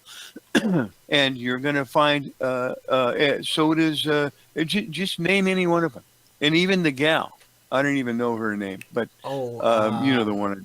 Yeah, the whatever one that lost her show. The frontal or whatever it is. You talking? Yeah, I know who you're talking about. Her show is called Full Frontal, and I can't even. I can't turn it on. I turn it on. I turn it on, and I start to see my my neurons melting. So I quickly turn it off. But anyway, you've got. But that alone, I said, can't you just look at that and see that? And doesn't that tell you something? Why, if they're in the business to make money, why would you knock off half the population with late night TV entertainment? Well, because it forces people to watch those shows. Okay? So even if you're conservative, Yeah. you don't have to watch the shows, but you're probably going to watch Saturday Night Live. I've stopped watching it now, but I watched it for a long time. You're probably going to watch Saturday Night Live. A long time ago. It just isn't funny Yeah. anymore. No, it's not. It's sad. It's disrespectful. It's sad. It's criminal. But again, not what's happened. It's like telling lies. Well, I forget the quote, but I could get it quickly. They say, tell a lie, tell it over and over and over again until it becomes the truth. Yep. Now it'll never become the truth, but it'll become accepted as the truth, and it won't take long. Yes, you're because absolutely right. you have it planted on the news. Then you have the news media, Washington Post, owned by Jeff Bezos. Well, he'll say this, and then you'll say it in the other news media and the newspapers. They'll say it, and then when you watch late night talk show hosts, they're going to just yell it at you emotionally. So, gosh, pretty soon, I guess it's true. Yeah, everybody was so mystified when Jeff Bezos bought. A tech-savvy guy like Bezos bought a newspaper. People thought he'd lost his mind. Oh no! How about Bill Gates? How about a computer guy named Bill Gates resigning from that and going into making vaccines? Yeah. What the heck? Excuse me. I know. You know what? What am I thinking? Everybody who makes billions of dollars, probably the first thing they're going to do after they drop it, I don't have to make any more money. They're probably going to go into the vaccine business, I would guess. Wouldn't you think? Right after they start making the GMO seeds, he's in knee deep with Monsanto and that whole business. Oh, this guy. This guy is so evil. If people only knew. I mean, why in the world would you go into what do vaccines do? Well, theoretically, they're supposed to do one thing. They haven't done that for a long time. Take a look at a chart sometime of autism. Take a look at what Bill Gates Autism did. is off the charts. And it was gone. It wasn't there. Why in the world, if we have a Surgeon General and all this great medical stuff, because, by the way, what's the other thing that was brought in by the hippies?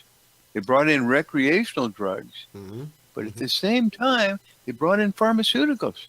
We never had pharmaceuticals. And why? Because they don't do any good. People go, oh, God, you can't, this guy on this talk show today, he was crazy. He says pharmaceuticals are useless. I said, you want to find some of the best doctors in this country who actually cure people? They're going to tell you pharmaceuticals are useless too. They do one thing and one thing only. They mask symptoms. Right. The body they don't fix anything. Right. You're right. People ask me, they said, well, wouldn't you like to have your symptoms masked? He said, you don't want to have pain, do you? And I said, I sure do. I said, no, I don't want to have pain. But I said, as long as I've got pain, I know I'm still sick. Yeah, and so it's my body telling me something is wrong. Yeah. I said, see, my body's trying to talk to me, and you're saying, no, give me here, pass me the duct tape. Here, let me put this over your mouth. You be quiet now. There's your pharmaceutical. Bingo. How many people do you know that get cured by a pharmaceutical? My guess is if they get cured by the immune system in your body. Yeah, now, the one argument people might have would be antibiotics, but then that's very questionable too. Antibiotics do as much. They kill not only bad bacteria, they kill the good stuff as well. They kill your good flora. I mean, the one thing that I'm doing now on for the COVID, the first thing I do in the morning is I get a small glass of water and I mix in a probiotic. As a matter of fact, it's a prebiotic. It's made by Enzymatica. It's an incredible product. I take a teaspoon, mix it in a glass of water. First thing I do. Why? The reason I do that is it feeds your good bacteria. So now, first thing that goes in my stomach in the morning is something to feed the good bacteria. I don't take any. I haven't had a antibiotic, and I can't remember how long, and I don't take any pharmaceuticals at all. But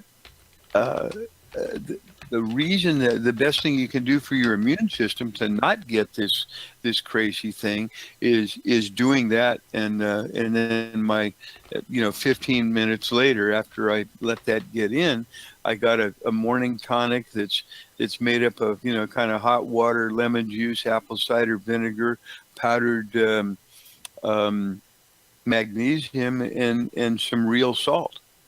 And and it's that kind of stuff that can kind of fortify your system and keep you from hopefully keep you from getting it enables you, it bolsters your natural immune system and helps your body do a better job of healing itself. I mean, our bodies are sometimes fail to heal themselves because everything's all out of balance and out of whack because of all the stuff we put in ourselves. Yeah, and I don't want to take anything. The only thing I want to do is fortify my immune system and let it do its job, and that's your best chance of doing it. The only other thing I do that's a little different, I bought a Navage unit. You know what that is? I do. That's that thing that runs water. We have one. I can't make myself use it. Well, I just bought it. And unfortunately, the suction part of it didn't work. I'm afraid I'll end up with my brains out on the bathroom counter. I don't know. It just runs through your sinuses, one nostril and back out. And I'm talking through my hat now because I couldn't get it to work, but it should arrive in the next day or two, and I'll do it. But it's a very effective way. I've been aware of it for years, and and in my mind I said, that looks like an intelligent product. I think that makes sense, but and then ironically I get it and it doesn't work. But the new one should come shortly. The original thing was called a neti pot. Is that the right word? Yes. Before the fancy Navage. Yes, it is. Yeah, and neti pot. Yeah, and this just looks a lot easier to me, and what a very effective way to do it. And I was reading about how you can make your own saline solution, so you don't have to buy all these pods. But what that'll do is wash out that area, and then I would use a colloidal silver to spray in the nasal area after that's done, and that'll kill anything that gets in there. That's powerful anyway. Stuff. Yeah. Yeah, you're so fun to talk to. We get off on all these other crazy tangents, but I was going to show you. Let me send you the charts. Let me send you the charts. Yeah, I had my my newsletter here. I think. Let me see if that's it. Give me. Well, darn it! Whenever you want to grab the charts. Show my screen. There we go. I've already got it set up. So beautiful. Got it. There. Can you see that? I've seen that picture before, actually.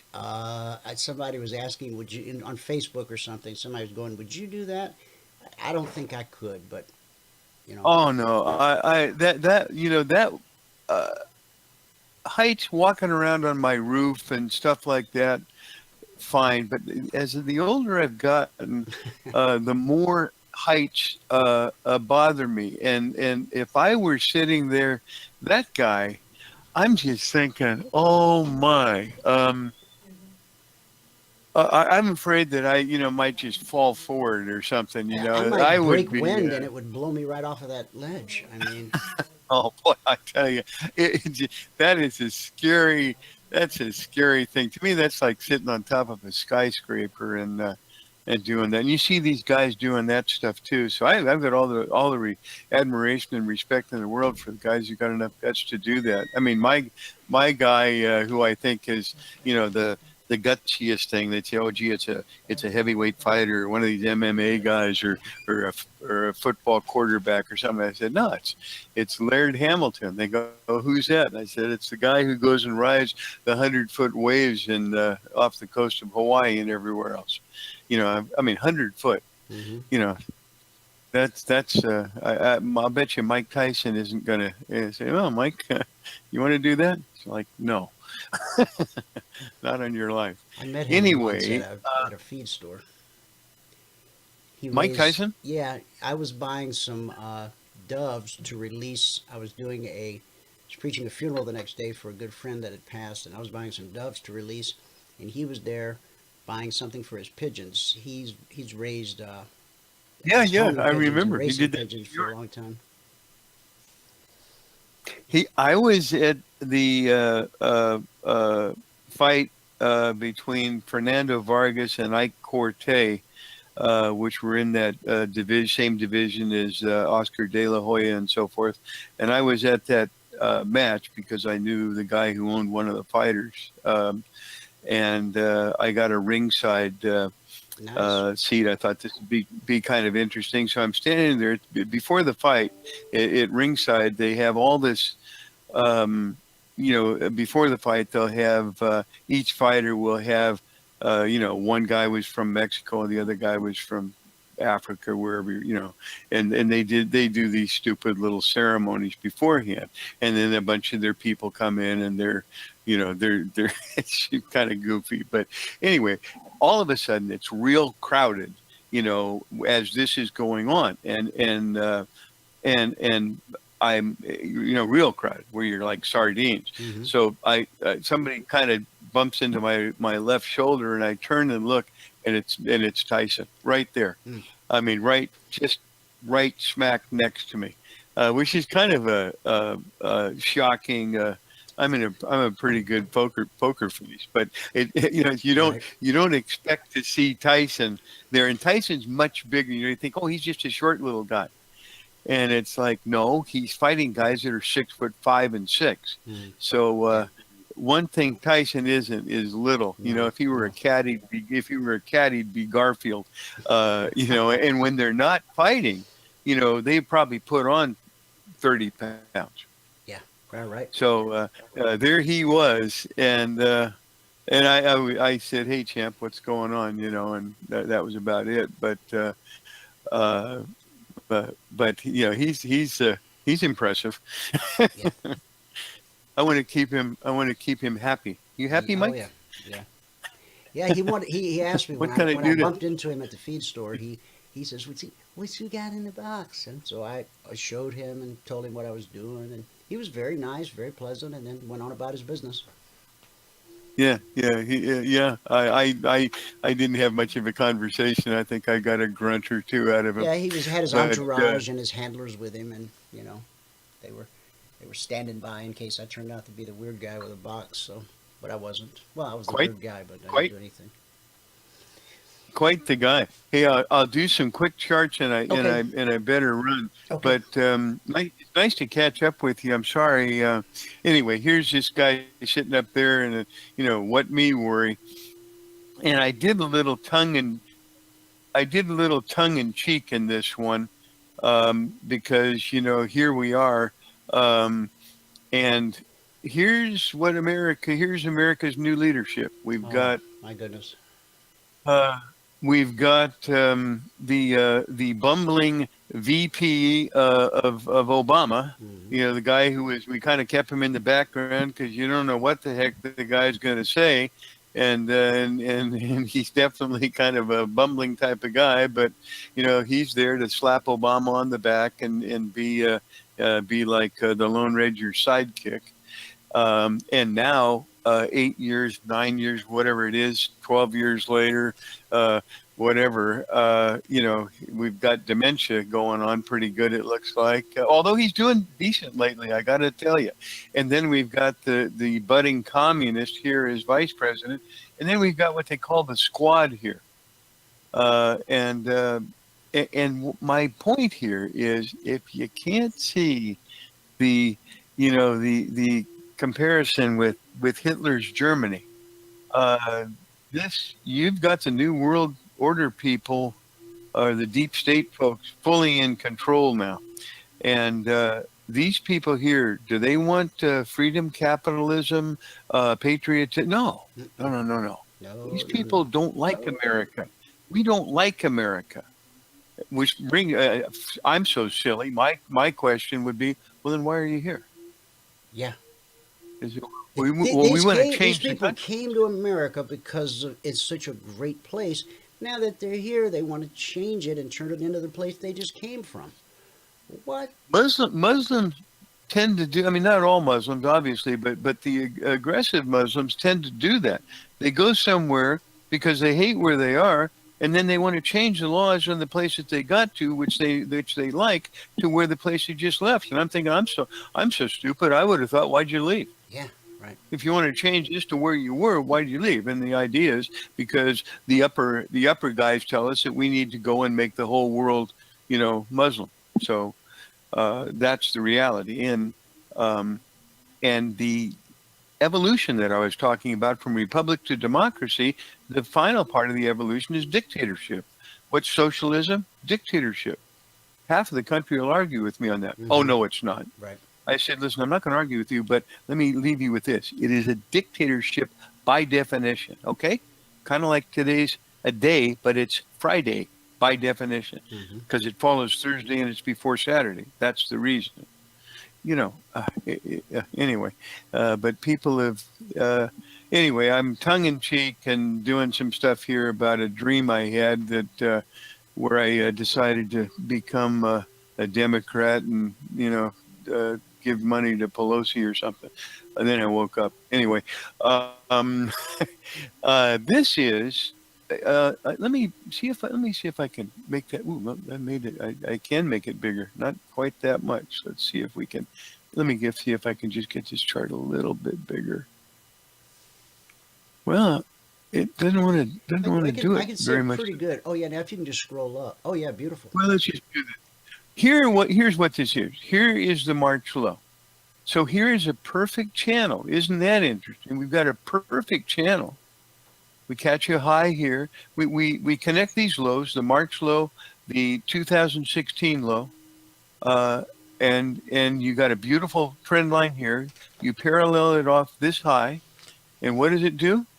Well, we just ran up and hit it. So, and starting from this low here, which is in September, the September 2nd high, and then the late September low. Is there a noisy? Are you able to hear that noise, or is that That's just my daughter practicing her clarinet. Oh, okay. I thought I was losing my mind. Okay. How good that she's doing that. Yeah. Anyway, she's getting wave better. one up. Yeah, wave one up. I was hearing this thing in the background. It's kind of like my dog barking on my end, right? I mean, although hers sounds better. But wave one up, wave two down, big wave three up, wave four, and wave five. Now we popped up a little bit over that line, but we certainly didn't pop up today. The next chart, I thought this is so interesting. By the way, this is the IWM, which is the ETF for the Russell 2000. That's what you're looking at. Okay. So the next chart, I thought this is so cool and so interesting.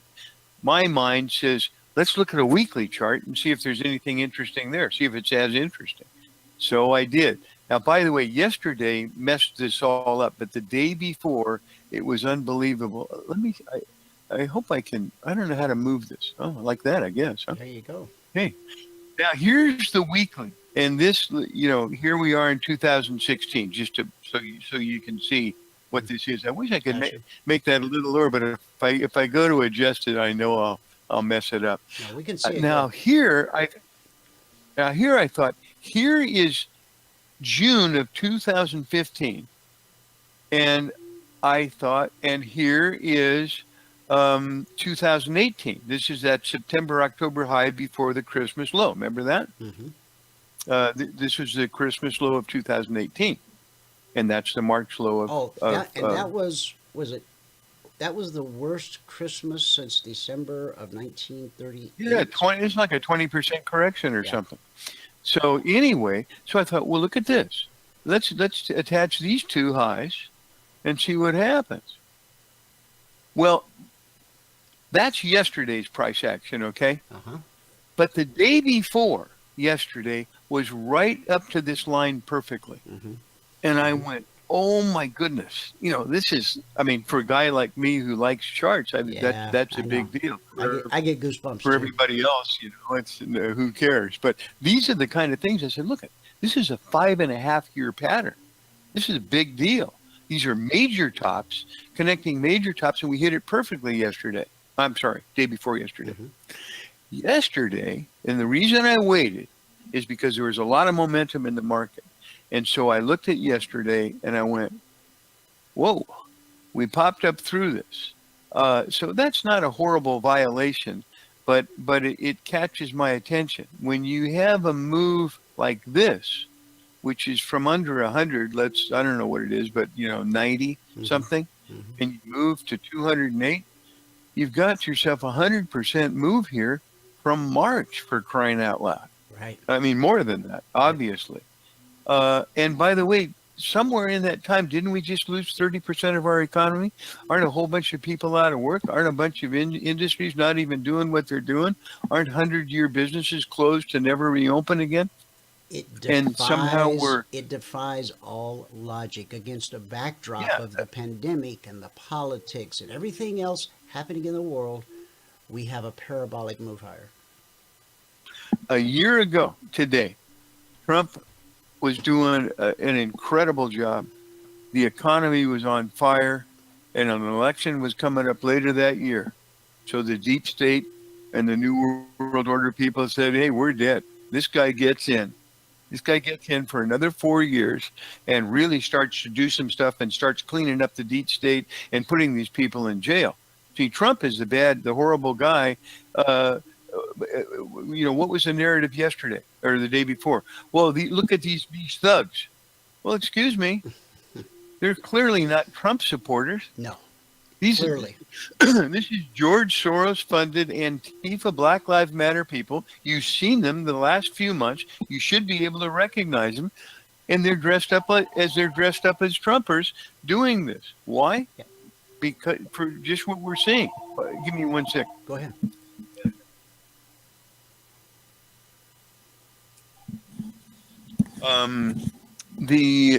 So what happens is this is perfectly planned. You got to take your hats off to these guys. They're very intelligent. This was so choreographed. I mean, boy, they didn't miss a step. Yeah, let me give you that was choreographed. It wasn't the way Republicans act. You had nobody there. I mean, why don't we have somebody that's got a microphone in his hand and they're saying about all this stuff and you go, wait a minute.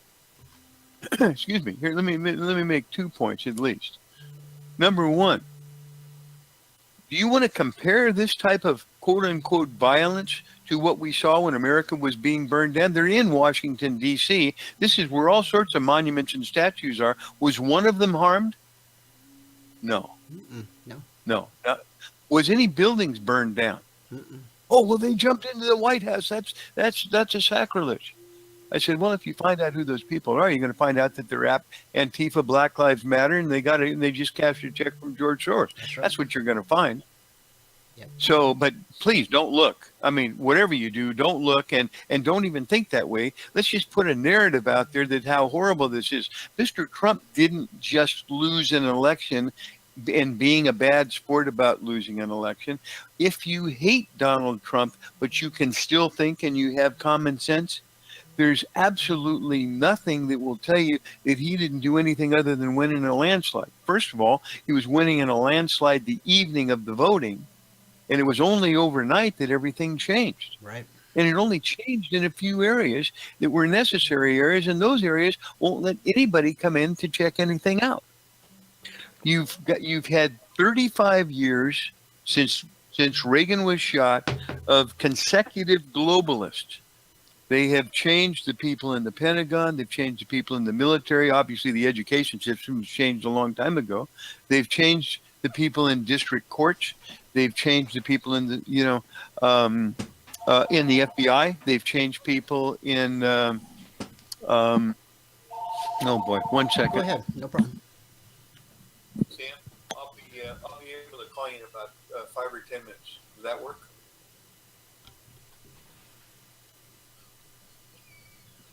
Okay, I'll do it.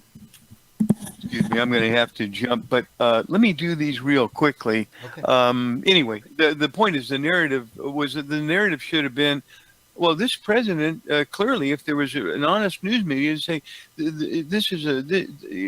this should be looked into, because if it was an unbiased media, obviously there's election fraud here.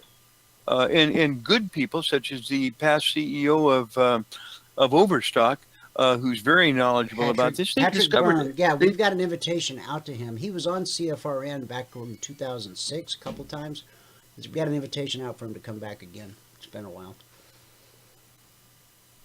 He's a really good guy. He's a really smart guy. He's smart on the level of Elon Musk and Jeff Bezos and that kind of smart.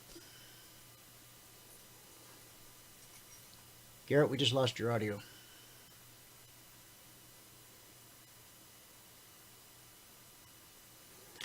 Garrett, we lost your audio. Let me call him.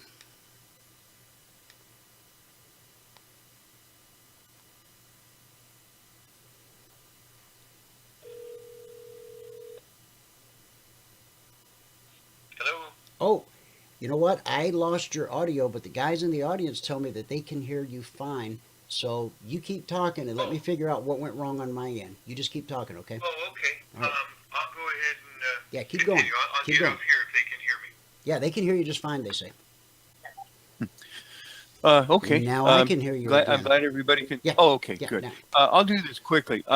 This 5.5-year pattern, I thought this is exciting. Now, who knows? Maybe with the new world order in full control, they'll do whatever they want, and I can take my charts and go away. But theoretically, this stuff generally does work. Particularly when you got a big pattern like this. And frankly, they've used it to their advantage. So I think we need to be aware of this. What did I do now? I thought, boy, if the daily was that and I go to the weekly, I wonder what the monthly looks like. So I looked at it. And here's the monthly. Now, doggone it, let me see if I can, let's try and get it. I want to do this. Darn, I'm going to be, well, We can see okay, that. let's We just can do see it. that good. Yeah, here's going back to 2004. So here is the weekly. These are the lines in the weekly. That's impressive. Mm-hmm. This is a parallel to that line. You go down to this low, you catch these lows over here, so it's very viable. Here is the basis for the big channel on the monthly. It's the 2009 historic low and the 2016 low. So there it is. What do you do with that? I just thought, well, I could lay it on top of these, but this is the external high back here in January of 2004. This is the high point, and that's the dotted line. What I did 2 days ago when I did this initially is I used that dotted line because it was the most external point, and therefore probably the one you should use, or at least one of two that you should use. And I put that in there. Right, yeah. And the day before yesterday, it hit right on the money, on the high. Now, yesterday it popped through. In a monthly chart, it's not that big a deal. You can hardly see it. But this line was there. This red line was there. And I thought, holy smokes. Here's a 5.5-year pattern. Here's a pattern from 2004, 16-year pattern. Wow. And look at this. So, I mean, to me, that's a really, really big deal. Will it turn out to be a big deal? I don't know, but let me show you something that might. Here's the S&P, by the way. I thought, gee, let me look at the S&P. I've been looking at the IWM. What's it doing? Your vector 1 up, this again from the March low, vector up, little lesser angle, still lesser angle still, but a break of the lows actually implying potential weakness. And now this crazy strength that's happened for reasons beyond my intellect.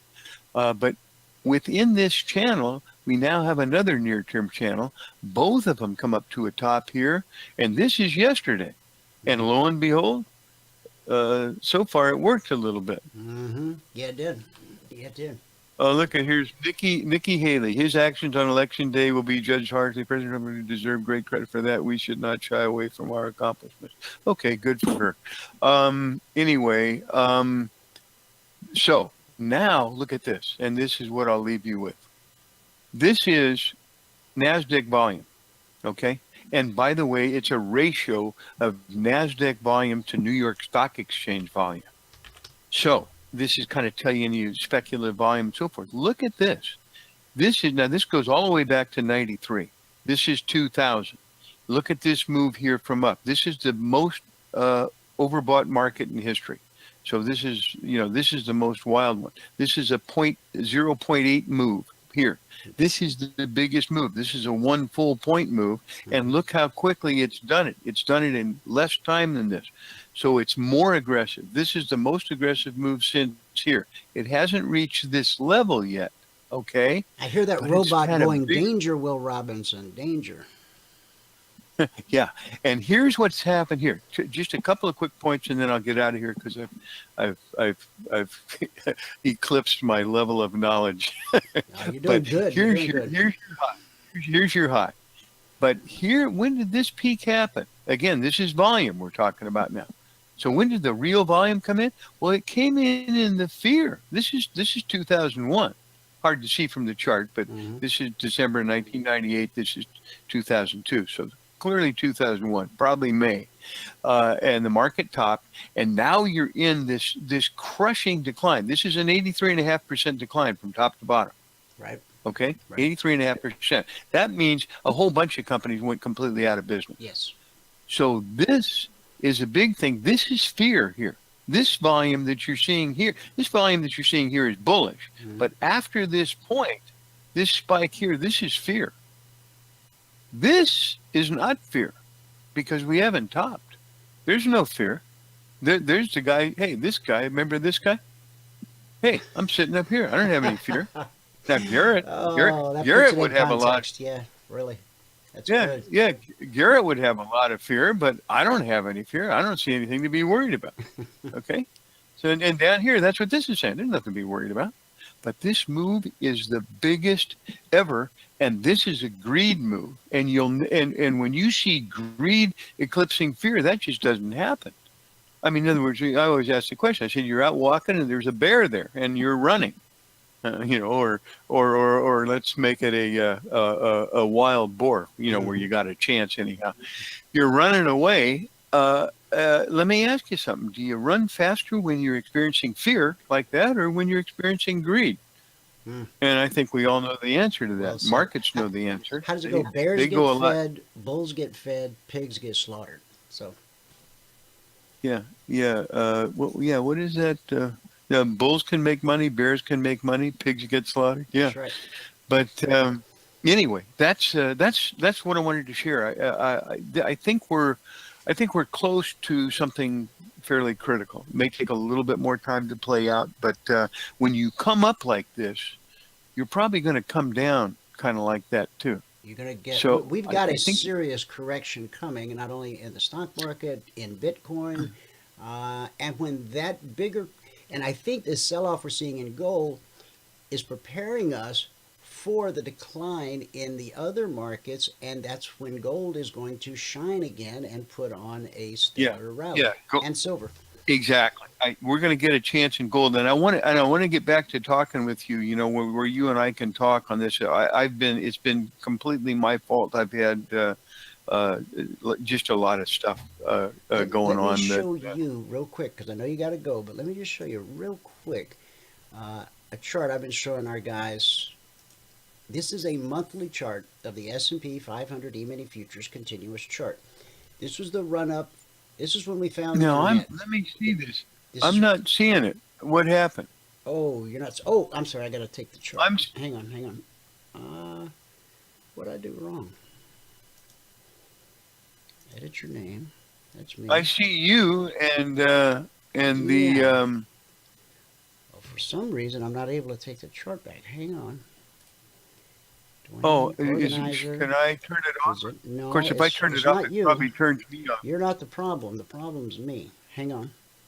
Oh, there we go. Oh, there you go. Okay, so look at this that. is You're when not a problem for long. man discovers internet, and we run up into 2000. Then we have the dot-com crash. And then buyers come in and take us back up. Then real estate crashes. Blue chip rally. The financial crash. And then we sell off to 666. And then we get back up to this 1600 level. We get through it. And we know what's happened since then. But my point I've been making to my guys is one of our golden rules here is that important prices, important areas are almost always tested. So we tested this level twice from below. It's never been tested from above. I'm not forecasting a crash to 1600, but I'm making sure that everybody's aware that it is a possibility. Oh, I think Resistance, when you look at resistance, my real support. long-term chart, it really is. It's you know, there's no doubt. Well, listen, I've got to run. Thank right, you so buddy. much. I always have a great time Good time. talking with you, no matter what we're talking about. You And I made my appreciate Friday. your audience. And Happy New Year to everybody. Oh, and I told everybody that Peter's sick because they remember him from when he was on the show. Oh, I sent you a link to the show that day he came on. I emailed you a link in case you have never watched it, but you were here. You're part of that show. But the troops are praying for Peter, so let him know. Oh, thank you so much. Yeah, and I'll pass that along. And by the way, if anybody wants you've got my newsletter, right? I want to start publishing your. I know we've talked about this 100 times, if we've talked about it once, but let's start. Let me set up a page on CFRN. It'll just be cfrn.net/observations.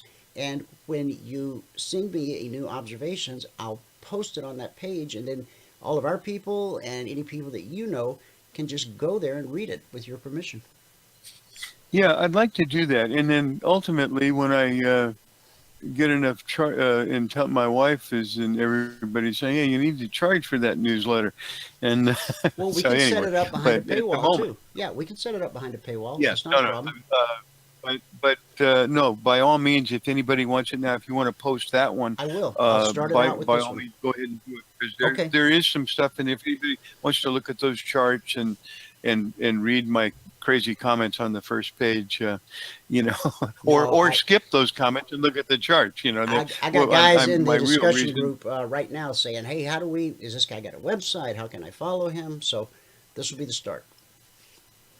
Yeah, good, excellent. Thank you so much. All right, brother. And, God bless you. Give my best to all your the best wife. to everybody in the new year. I hope this is our best year ever. Amen. And somehow the good Lord comes down and says, you know what, we got to get rid of these evil people, and whether it's Trump or somebody else, we got to get some good, honest people in there, and not let the great America fall into the trash can like which happens in the natural evolution. Amen. So that may be wishful thinking, but that's my visualization for the year, and you know, hopefully it'll happen. Amen. So anyway, thank you again, and we'll talk soon. All right, talk to you soon, Garrett. Okay, Bye-bye. thanks. Okay, guys, we're way over our time, so let me move through this quickly. As you know, we came down through that first window of opportunity that I drew, okay, and I got some comments in the discussion group in the chat box that people were able to take advantage of that, which is awesome. This bell's for you. And then I drew, then we caught the bounce, so I drew a second window, which we came down and filled, and then I put the ellipse at the weekly trading zone to show you where we expect there to be good support until proven otherwise. So we caught a really nice bounce. And where's price trying to go now? Okay, price is already bounced to the step line. Buyers may drive it up to red and falling. They might even be able to push it all the way to the BBC. But when we start printing a red 30-minute candle, we look for another leg to the downside. Okay, really glad I was able to give you these kind of picture-perfect textbook examples of these windows of opportunity that I do. There's no magic, there's no voodoo. It's a process. Welcome to the process. So we covered the S&P. We covered the Dow. Dow bouncing off a weekly trading zone. That's how weekly zones work. The Dow rallied up to the highest weekly trading zone overhead, resistance, and then we sold off right down to support, caught a bounce. Now, if buyers can take, we're already above red and falling, if we can get above the step line, then buyers may be able to drive us up here. And once we get there, when we start printing a red 30-minute candle, then we'll go to our 5-minute and look for a pullback to the BBC to get short. And why do we drill down to that smaller time frame? So that we can set our stop loss and honor the maximum $300 per contract per trade risk. And that's what I teach all of our traders in our one-on-one mentoring sessions. When you become a CFRN passport holder, you have access to everything we do, all the meetings, all the classes, all the indicators, over 2,000 archive workshops, everything, plus unlimited one-on-one mentoring. When you need help, you book a session. Now, we give you 22 hours a week of group training, but if there's something that you can't get the question answered or you can't figure out during the 22 hours of group training, you book a one-on-one mentoring session with me, with Michael, with both of us, and we help you until you get it. And a week goes by, a month goes by, and you hit some other rough patch, you book a session. We're there. We are the only folks I know in this industry that provide 24/7, 365 support.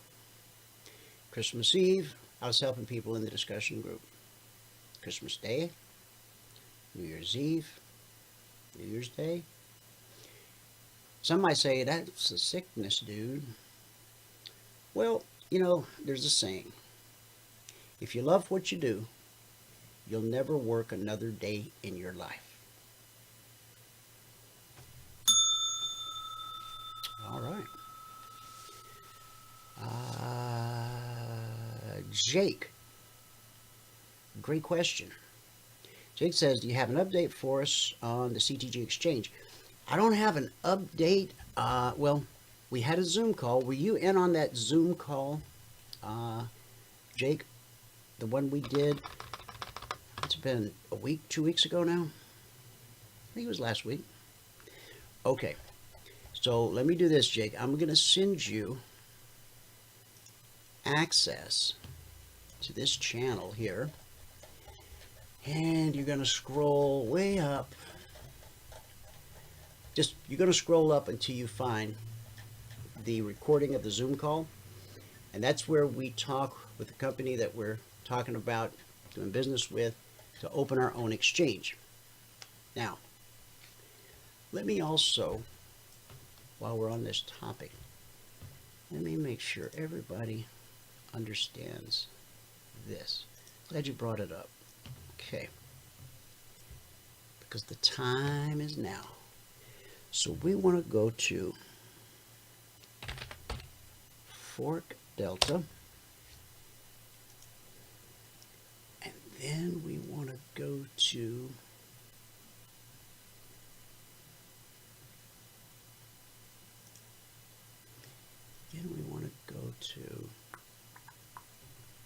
refresh. Okay. So you drop this down over here. You scroll down alphabetically till you find CTG, which is right here, which takes you to this page.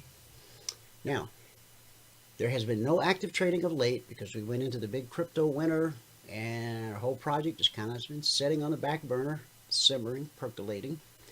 The last transaction that went through was at, now prices are quoted in Ether because we built on the Ethereum blockchain. So the last transaction went through at 0.455 Ether. Okay, so let's do this. Convert Ether to US dollar. Okay. So 0.455 Ether. Hang on. Sorry. 0.455 Ether, yeah.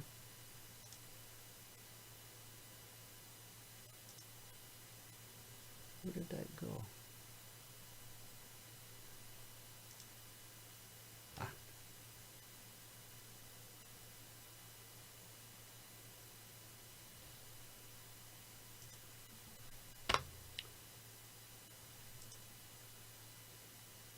Okay, 0.455 Ether. It's $540.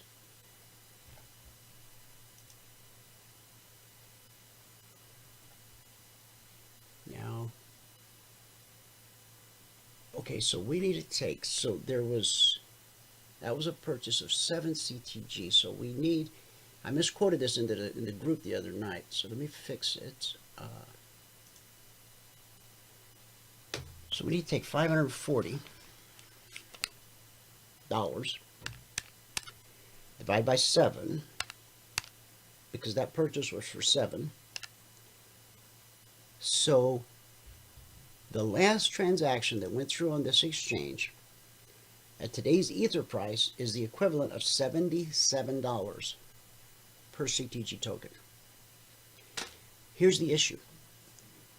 This particular exchange does not have a lot of high visibility.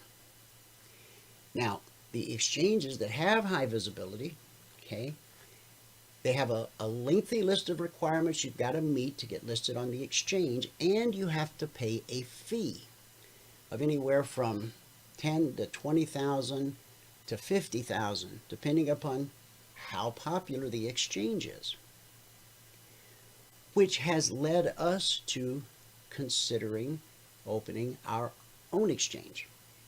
So in the link that I'm going to send you, I'll send it to you too as well, Frederick. I'll send you, anybody that's interested, let me know. I'll send you an invitation to the Telegram channel that we've devoted to CTG, and you just scroll up till you find the Zoom call.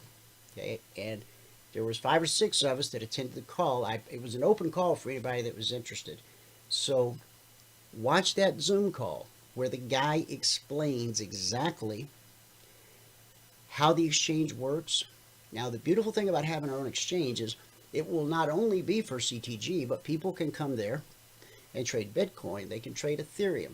They can choose any coin that we choose to list on our exchange. It's not a custodial exchange, which means we're never taking possession of other people's crypto. Okay? People simply come to our exchange so that they have a mechanism to buy or sell whatever cryptocurrency they want to. Now, every transaction, there's a transaction fee. Now, back in the early days, it was called gas, and you had to do all kinds of, complicated computations to figure out how much gas it would take to get this amount of something, from this wallet to that wallet. But now, this new exchange platform, the one we're looking at, let me pull it up for you. Is it Byte Bull or Bull Byte? Let's try Bull Byte.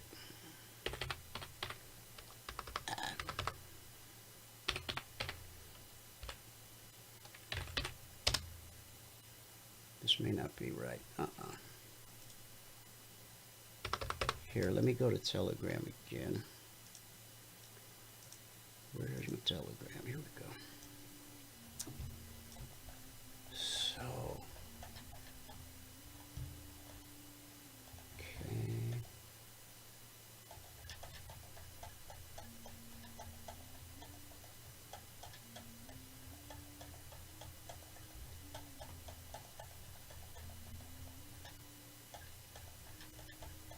There's a lot of discussion here about the G99.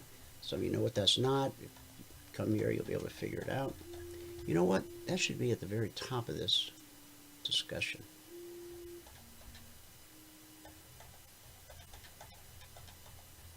I think we're almost there. Bear with me.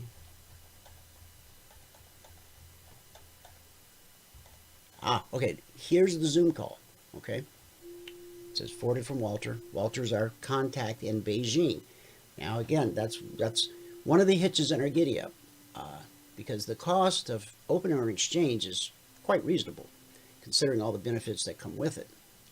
As I said, each transaction on our exchange generates a transaction fee, which the owners of the exchange get. So, the reason I invited people to the Zoom call is to find out who wants to be partners in the exchange. Okay. Keep going. Oh, come on. Okay, hang on. I know a different way to get there. Let me go to my conversation with Walter. Go back to the top of that conversation. This is what I've been looking for. All right. Now, our exchange won't say Bite Bulls. Our exchange will say Christian Traders Exchange. And we'll be able to put our own graphics here.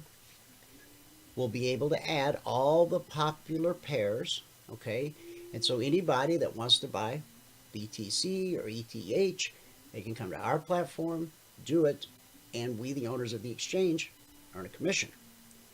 But we can also, without having to pay someone else a fee to be on their exchange, we put our token on our exchange, and when all these other altcoins realize that the Christian Traders Exchange is a great place to have your coin, when they come to us and say, hey, will you list us on your exchange? Sure. And we'll have some reasonable fee. You know, like I said, I think the cheapest fee out there right now is about 20 grand. So we'll charge maybe, I don't know, 5 grand, which will be divvied up amongst the owners of the exchange. Now, also, now remember, people got to have a reason to want to own a coin. We know there's 2.4 billion Christians worldwide. We also know that there's only 1 million CTG tokens.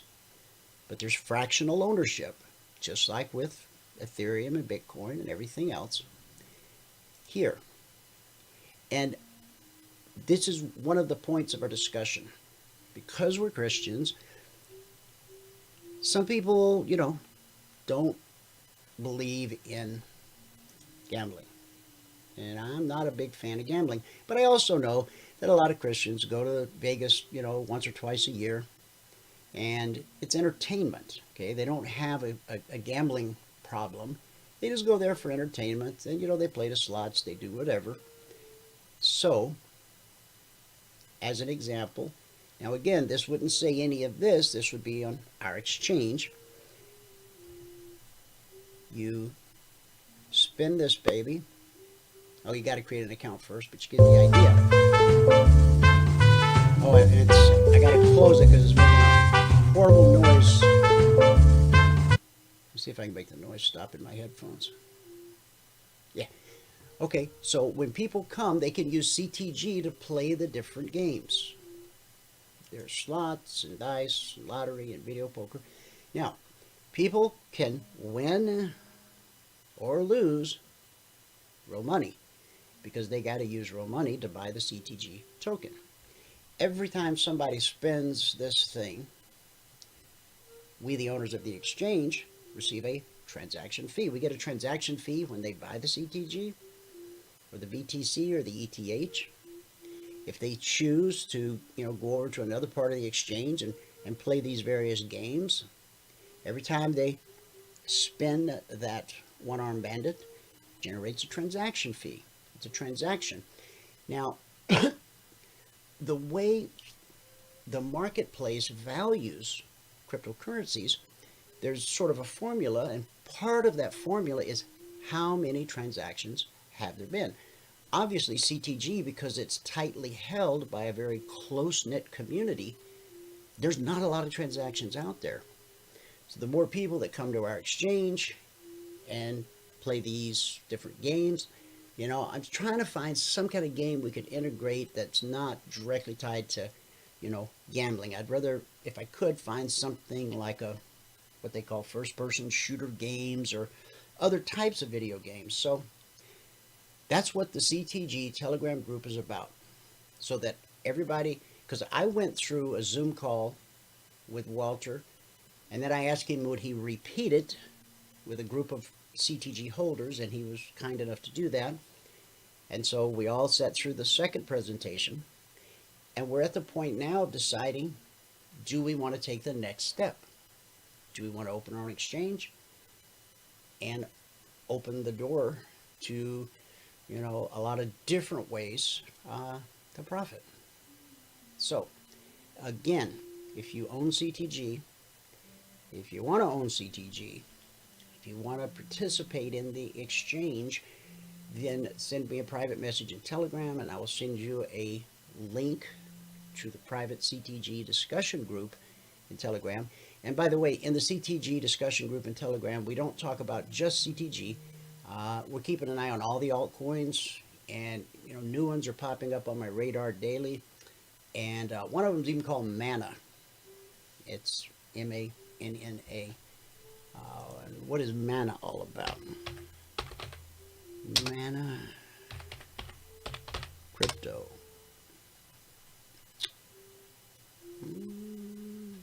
Okay, let's see what Mana is trading at today. Coin market cap. It's at 0.002. Now remember, Bitcoin once traded for pennies. Okay, no guarantee this is gonna do anything, but it's an opportunity, and so you can research it. 24-hour trading volume of this. It's down 36% in the last 24 hours. This is all very, very, cryptos are volatile, okay? It's got a market cap, looks like $1.7 million US dollars.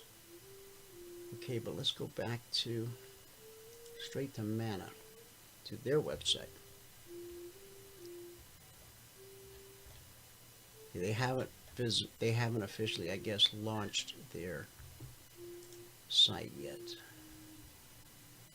What is Mana? Mana is an unexpected, gratuitous benefit. It is the world's first currency designed to be distributed to everyone on Earth using the principles of universal basic income.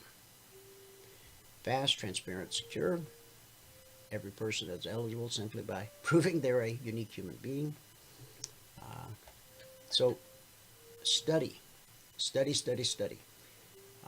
One that we really have our eye on that has defied logic is XRP.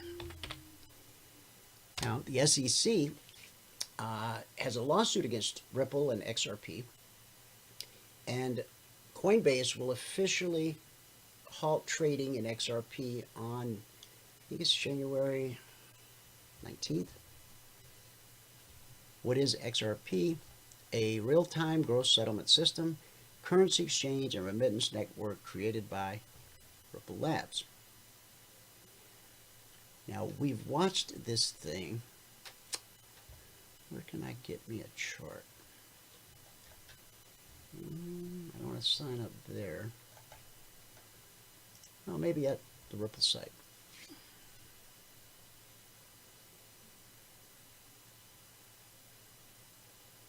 You can go here, learn all about it. Now, even though, here, I don't want to log into Coinbase, but let's see if it'll just give me quotes. I don't want to go to the dashboard. Just want to go to the site. I'm not going to sign in. Just going to go to prices. Let's look for XRP. Here we go, XRP. That's at 31 cents today. Now, if you scroll down,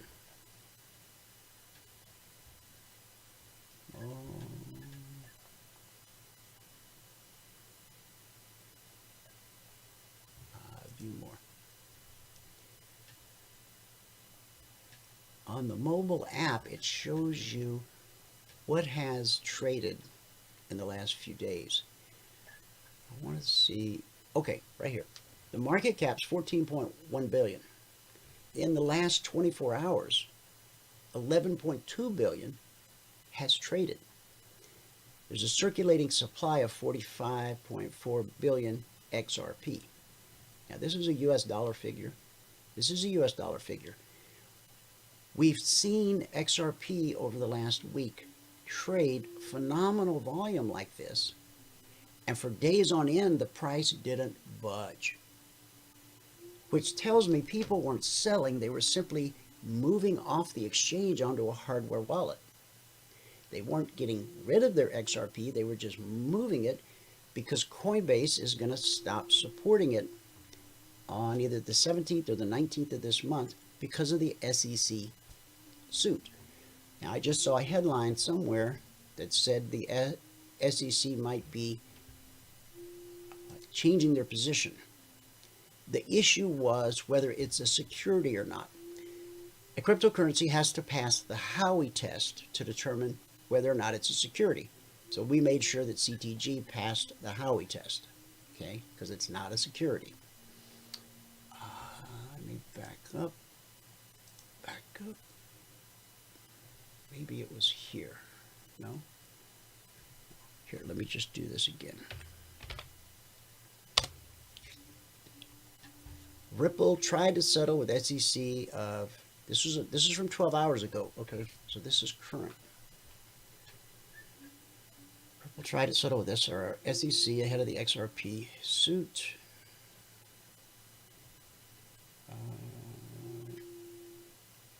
Can't get into specifics, but no, we tried and will continue to try with the new administration to resolve this. Okay, so you guys can read this on your own time. You know how to get there now. Now back to CTG. Okay, even though based on this last transaction and today's price, the value of that transaction was $70 per CTG token. If you bought 1,000, you can do the math. Now, just because we traded at that price in the past, when active trading resumes, there's no guarantee that we'll start trading at that price. Okay? Price is determined by what a buyer is willing to pay and what a seller is willing to ask. Order flow. Nothing else. Buyers and sellers in the marketplace. Now, for those of you that weren't around when we did our, initial pre-sale and all that with CTG, CTG is Christian Traders Global. All these different companies and organizations and associations have developed their own cryptocurrency. So our reasoning was, why shouldn't the body of Christ have their own crypto? There are 2.4 billion Christians worldwide, but only 1 million CTG tokens. You see, all the other cryptos, if you go and look, like what we just saw in XRP, there's billions and billions of tokens. We decided to take a contrarian approach. Instead of a Carl Sagan crypto with billions and billions and billions, we said, no. Let's limit our supply to just 1 million. Now, a person doesn't have to buy an entire CTG, just like you don't have to buy an entire BTC. If you want to buy $10 worth or $50 worth or $1,000, whatever you want to buy, cryptos have built in what's called fractional ownership. So right now, even though Bitcoin's at whatever price it's at today, you can go buy $10 worth of any crypto. You can buy $5, $10, $20 because of the fractional ownership that's written into the code. So Jake, I hope I answered your question. Now, when I end the broadcast here in a few minutes, I'm going to leave the broadcast running because in fact, let's do this. Guys, those of you that put in the chat box here that you want me to send you an invite to the CTG Telegram channel, please send that to me in Telegram, because I do need to close the GoToWebinar application so that it can render, so that this video can get uploaded to YouTube. So if you notified me here in the chat box, please notify me in Telegram. Just say, hey, please add me to the CTG channel. Just send me a private message, and then I will send you a link. And take a little time this weekend. Go to the very top of the thread. Just work your way down. Now, I've mentioned several other different cryptos and posted some videos, a lot of information about this XRP. We find it fascinating that, billions of dollars of trading has taken place in this past week. Price didn't budge for days, and then all of a sudden it ran up from 22 cents to, let's see what the most recent price is.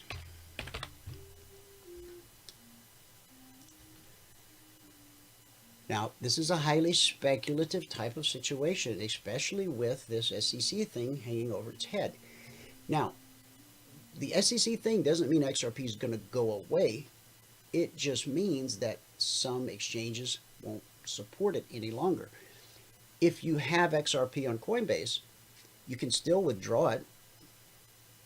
You can still deposit. You just can't actively trade it. So yesterday's close for XRP was 31 cents. It opened today at 31 cents. Today's range is 29 to 34. I want to show a chart. Here, let's try this.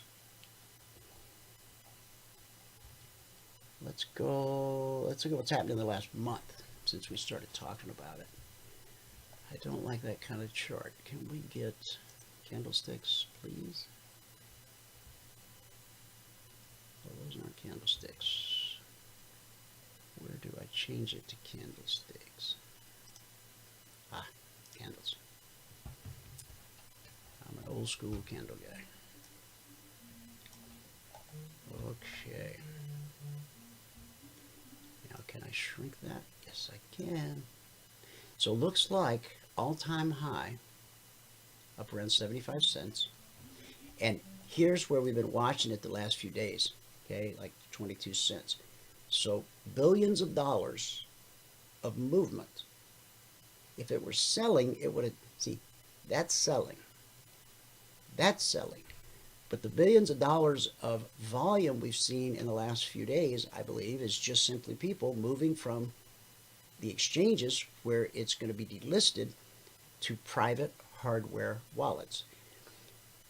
In the beginning, we recommended the Ledger Nano S. That was the best, most affordable crypto hardware wallet you could buy, but there's a new one now, and I'm going to order mine today. It's the Ledger Nano X. I don't know what's different about the new model, the X, as compared to the S. You just assume it's better because it's the new one. You can still get an S for 59 bucks. The X is 119. Okay. Let's just see what they say real quick, and then I gotta go, guys. And I'm sure you do too. The next level hardware wallet. Buy and securely manage your crypto in one single app anywhere you go. Become the only one in charge of your assets. See, as long as your crypto is sitting out on an exchange somewhere, hackers can get in, as they've done in the past. When Mt. Gox got hacked, people lost tens of millions of dollars, okay? So you want to have a little bit of your crypto on an exchange, sort of like walking around money. You want to make a purchase, you want to buy something from Amazon or Apple or whatever. But the bulk of whatever crypto you hold should be taken offline, put on one of these hardware wallets. Then this hardware wallet needs to go in a fireproof safe or safety deposit box, something along those lines. And when you need access, okay, then this is like a USB stick. You just plug it into your computer. You have access to your wallet. You can do whatever transaction it is you need to do. And then you take the stick out of the computer and you put it back in the wall safe behind the picture or wherever you keep your wall safe. When you own crypto, what you really own is a private key. Now, I know a lot of this is foreign concepts for a lot of folks, but think about this. The US dollar, okay? There is paper money, you know, a 5, a 10, a 20, $100 bill. But the currency you can hold in your hand is just a small fraction of the US dollar money supply. We talked about it the other day with Dr. Tom. I forget the number, but there's some small percentage, like, I don't know, 20%, 30% of the US money supply is ever printed. The rest of it is just ones and zeros on a computer at the Federal Reserve or at the Treasury. So we're already using digital currency. We just happen to have some bills that you can fold and stick in your pocket, okay?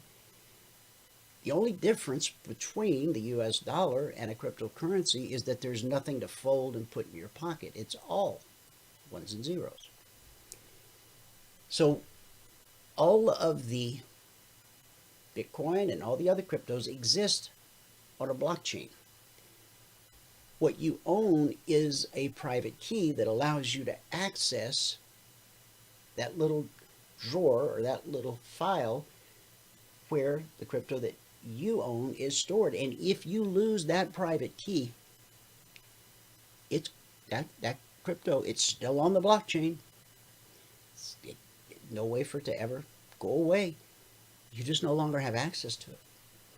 I was listening to a podcast the other day. They're talking about the tens of millions of dollars of Bitcoin that they're still on the blockchain, but nobody has access to them because the private key was lost. So guard that with your life. Make multiple copies. Make sure you put it someplace where it's not accessible by hackers. Write it down on a piece of paper. Take a picture with your phone. Store that piece of paper in the safe as well, etc. Now, I remember now, the Nano X, you can actually connect that to a cell phone, to your iPhone, and probably Android. Whereas with the Nano S, you had to hook it up to a computer. Connect your Ledger Nano X to the Ledger Live mobile app via Bluetooth and safely manage your crypto from your smartphone. You can also connect it to a cable to your computer or an Android smartphone. Bluetooth is not compatible with the desktop application.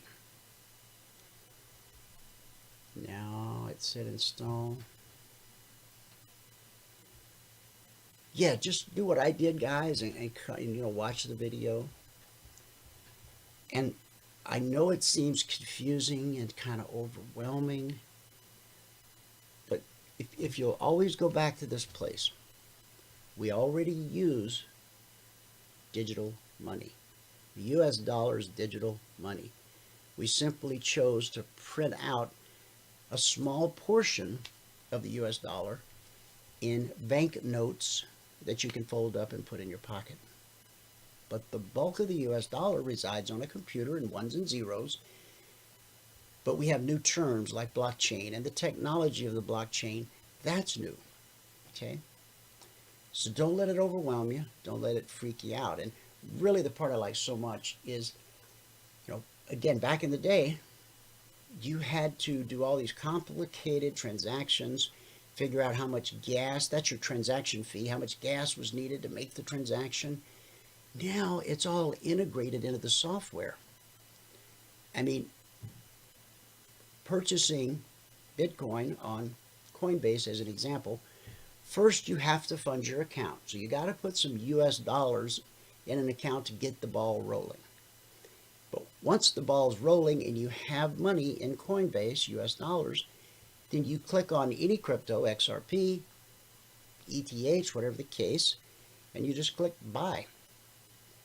And it'll ask you, do you want to take the money out of your bank account or out of your wallet, your USD wallet on Coinbase? So you click your wallet and then you click buy. It doesn't ask you anything about gas and how fast do you want it to get there. It just says buy, and then it says preview, just like you're buying a stock, and then the transaction happens like that. I tell you how much it's changed in the last few years. Remember, Bitcoin made it up to 20,000. This is December of 2017. And then it went from 20 to 3. Now it's run back to 20 and up to 41. Now you gotta know that a major correction is coming. Just like the S&P, just like all the major indices. You gotta know that a major correction is coming. Doesn't mean the end of the world. It just means that's how a healthy market works. Leg retrace, leg retrace, leg deeper retracement.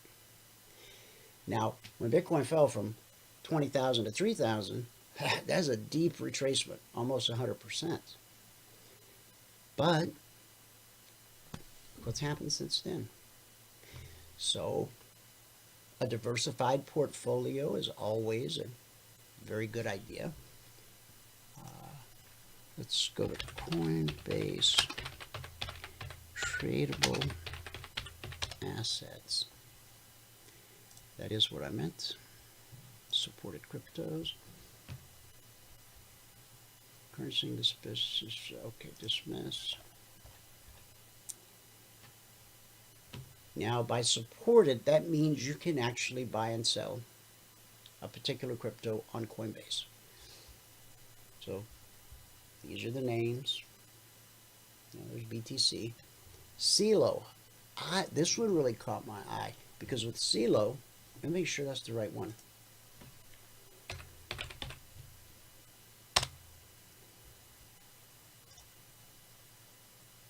I believe this is the one you can send crypto to anybody with a cell phone. They don't even have to have a digital wallet. Yeah, here we go. CeeLo is an open platform that makes financial tools accessible to anyone with a mobile phone. I mean, they're really, working hard to make all of this stuff simple. And central banks are all looking to, digital currencies. So hit me up in Telegram. Let me know you want to get into the Telegram private discussion group. And then once you absorb the information from the Zoom call, ask questions. Post your comments. The two things that I'm really trying to work through mentally right now. Do we want to do business with China? Of course, the natural instinct is, heck no. Okay, our government's doing business with China. Apple's doing business with China. Amazon's doing business with China. All the major U.S. companies are doing business with China. We know we got to be careful, we got to be cautious, but still doing business. The second thing is, do we want to attach this gaming platform to CTG? Does that hurt our image? Again, I don't have the answer. That's why I assembled a group of about 6 or 7 of the brightest minds I know to watch this Zoom call with me and to help me make this decision. Should we move forward with our own exchange?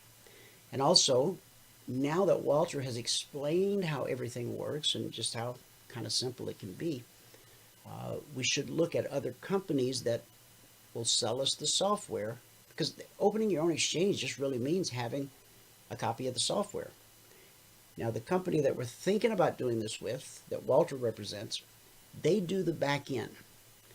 All of the stuff like the KYC, know your customer, just keeping everything up and running and all of that stuff. They continue to do that.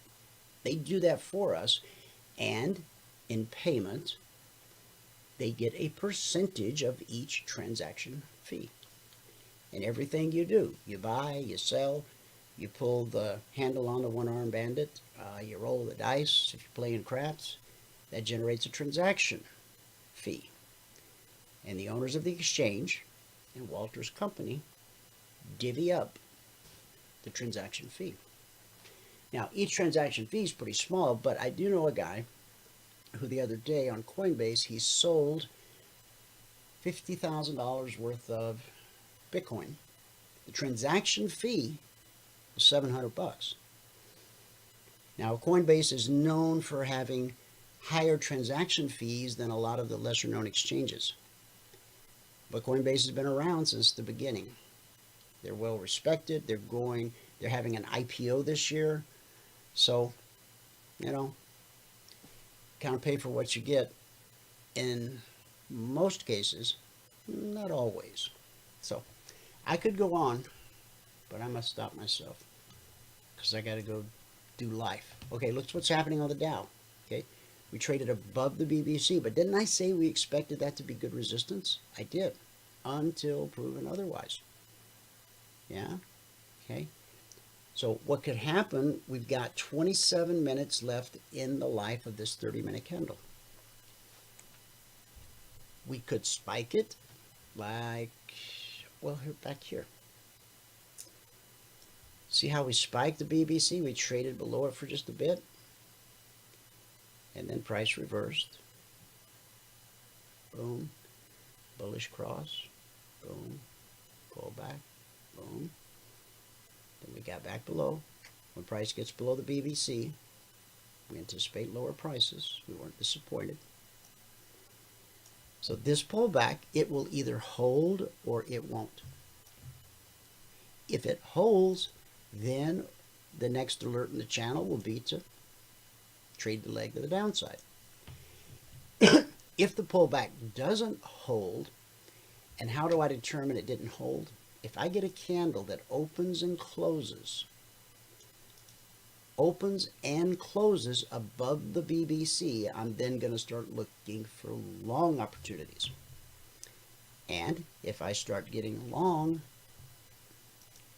I know that where this bearish cross happened, that's an important price, important area. So my window of opportunity would be there based upon, whatever the high is of this candle that opens and closes above the BBC. Notice here as we pulled back, okay, we consolidated at the BBC just like we consolidated weekly trading zones. So we spent 1, 2, 3, 4, 5.5 hours where every candle, or 6, every candle was still touching the BBC. We didn't truly break away from the BBC until this candle. This candle opened and closed below the BBC. Is the first one after all that. Over here, we pulled back. We consolidated at the BBC for 1 hour, 2 hours. Then this candle opened and closed above the BBC. So boom, baby, we're ready to get long on the open of the next candle. It took us right up to the zone where we expect to find resistance, and we did. Pull back to the BBC. This pullback did not hold. The pullback holds more often than it doesn't. But it has to not hold sometime. Otherwise, we'd end up with a stagnant sideways market. Okay, let me look at these questions. Okay. Can you please address the crude? Any thoughts? Oh, yeah, Gregory, I'd be happy to. Okay. Now, I think I had an alert in the channel. Let me go look.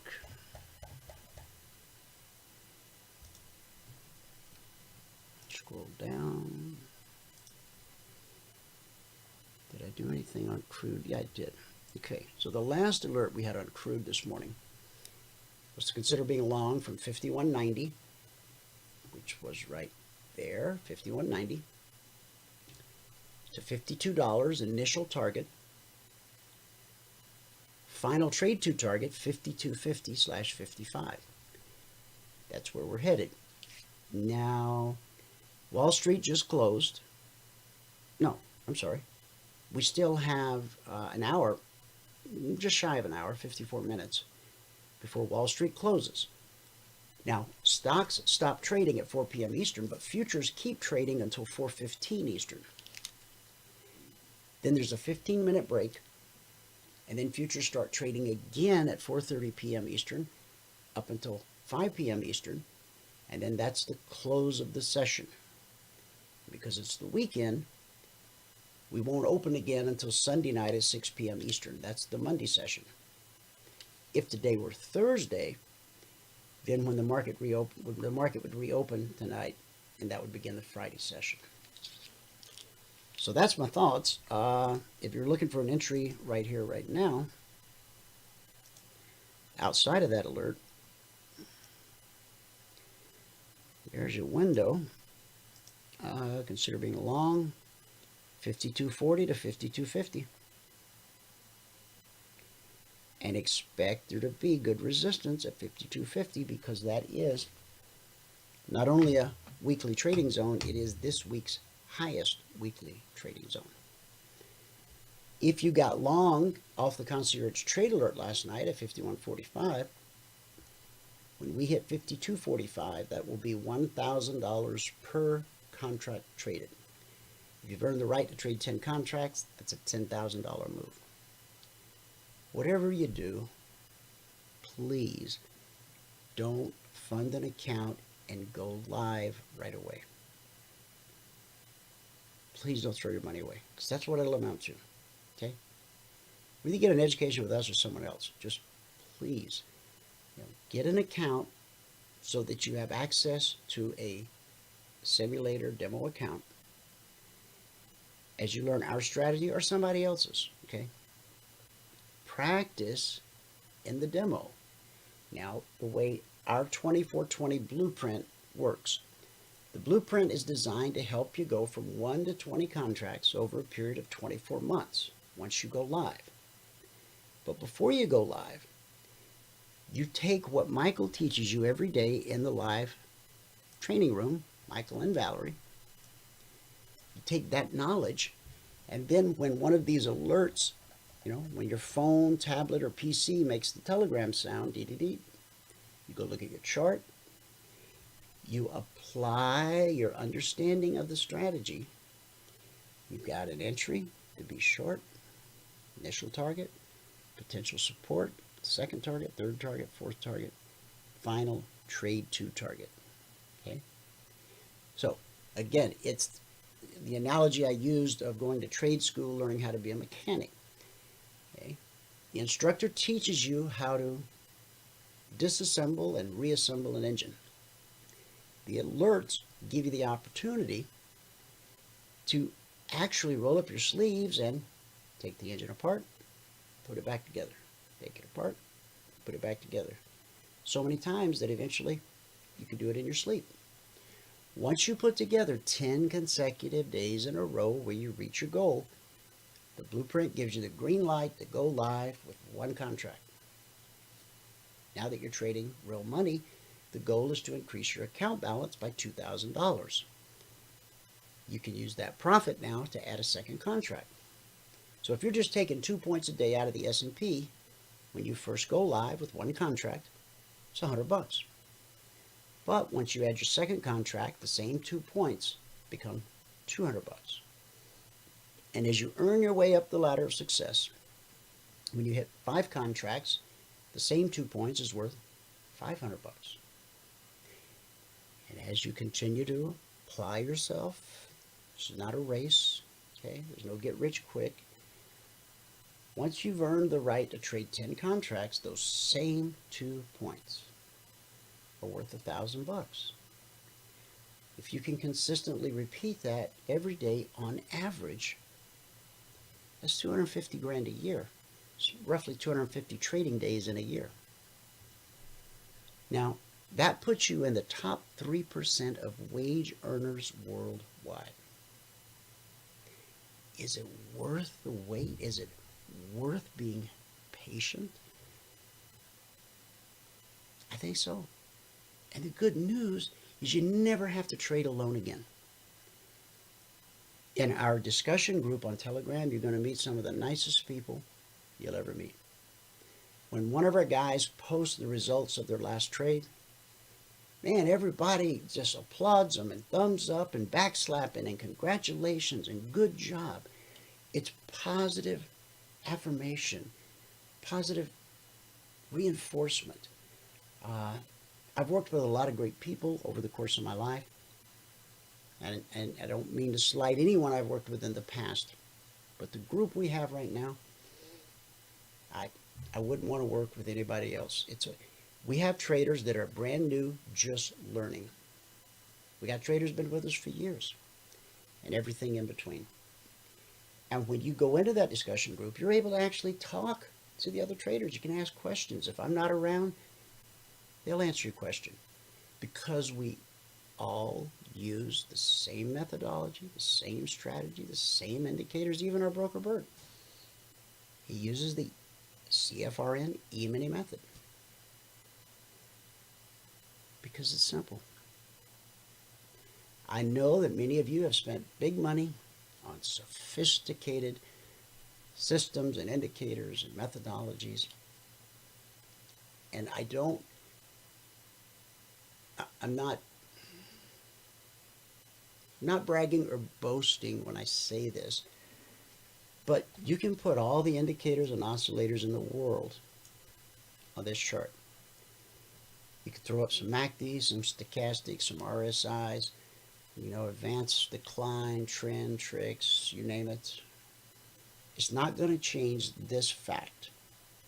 From where we sit right now, the next high probability move is up to 52.50.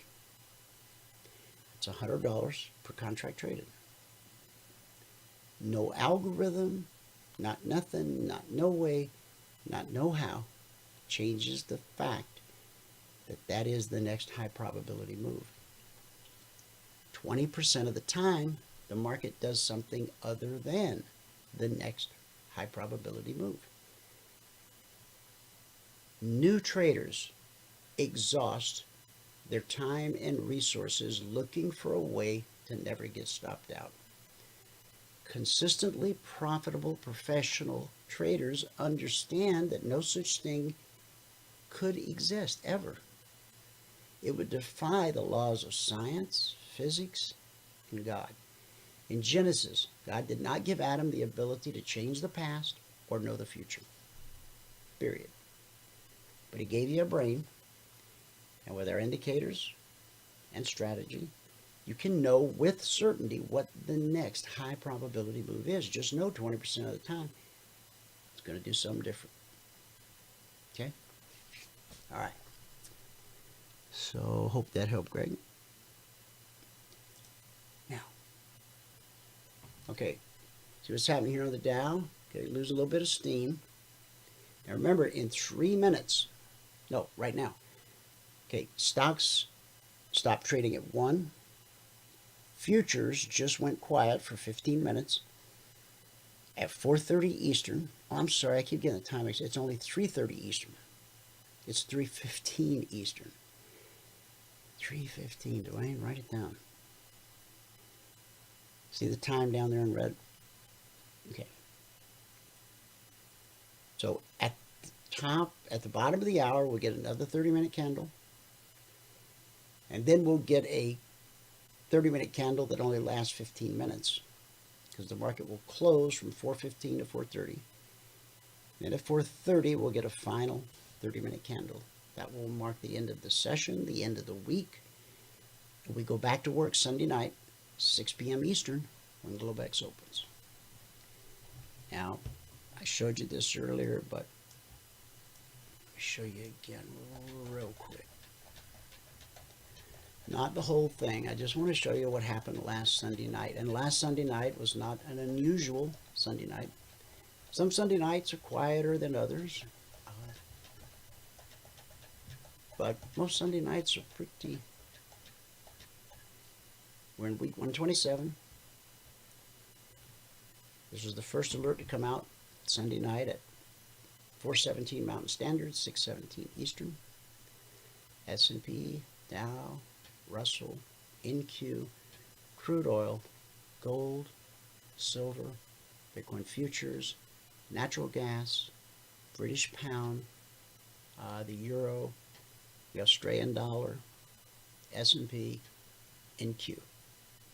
All of that happened Sunday night while most traders in the world were waiting for the Wall Street open Monday morning. Now,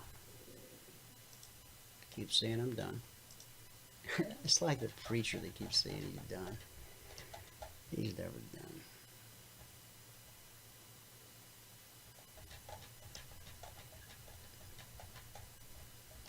If I can find it.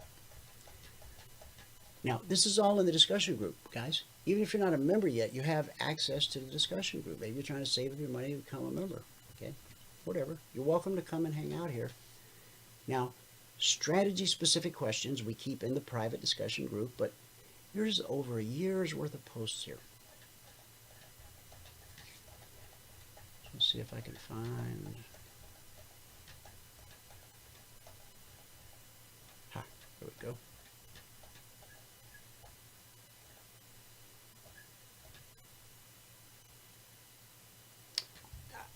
I highly recommend that you read this. In fact, I'll forward it down to the bottom so you don't have to dig around and look for it.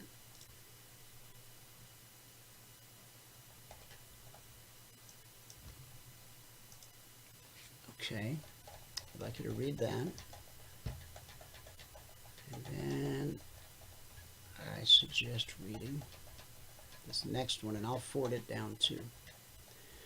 Although the offer is no longer valid, it expired yesterday. But you get the idea. Baby. Okay, let's forward this one down.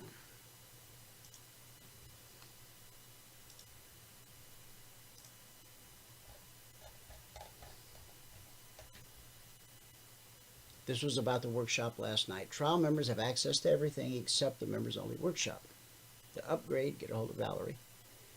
The Passport is not a subscription. The Passport is a lifetime all-access pass to everything we do, everything we offer, today and forever. No upsells. If we add any product or service in the future, you are automatically grandfathered in for life, subject to change. While we reserve the right to change our business model at any time, any changes will never adversely affect a Passport holder. Once you're in for life. Thank the Godfather. Many trading educational programs run, and I know this because my students tell me this, many educational programs that our students bought and paid for, 10 grand, 15 grand, 20 grand, 50 grand, and more. On top of that, there are often ongoing monthly and annual fees associated with these expensive programs. None of these programs, no matter how expensive, offer unlimited one-on-one mentoring, 4 hours of daily live training every trading day, and 24/7, 365 support. Most of the expensive programs do provide a limited education, but where they fail is they never actually teach you how to trade. If they actually removed the mystery, the mystique, and showed you how simple it can be, then they would be unable to sell you the next big thing every other week. As a Passport holder, you receive unlimited one-on-one mentoring, 4 hours of daily live training every trading day, 24/7, 365 discussion and support. Our proprietary methodology we teach you, our primary indicators we give you. You get the weekly trading zones, which we've published since December 14th, 2009. Daily Concierge Trade Alerts, around-the-clock Logic 247 alerts, Fibonacci training, community discussion group, access to over 2,250 archived Thursday night workshops. There are no additional fees or costs, not weekly, not monthly, not ever, not no way, not no how. Add your spouse, no additional cost. We encourage, if you have a husband or wife that supports your trading, use it as something that brings you two closer together. Now, you may have a spouse that just has no interest in trading, so don't force it, okay? But if they show a natural interest, let it be something that brings you closer together. You've spent a lot of time and treasure trying to learn how to trade. If you're still struggling, stop the madness. Become a Passport holder. Now, we had a little discount yesterday that expired when the workshop started. If you called Valerie and said, pretty please, I don't know if she'll waver on that or not, but, you could ask. We'll see. If you want to just get started, just go here, click the button, couple mouse clicks, you're a Passport holder, and as soon as you become a Passport holder, Valerie sends you a ton of information. Don't throw that email away. It's got links to everything, from indicators to the trading platform, to the weekly trading zone channel, to the Concierge Trade Alert channel, to the Logic channel. And this is not the trial access, this is your permanent access. Now, before accepting this offer, you must read and agree to all CFTC required disclaimers, all CFRN disclosures, all terms of service, and sign a NDA, non-disclosure agreement.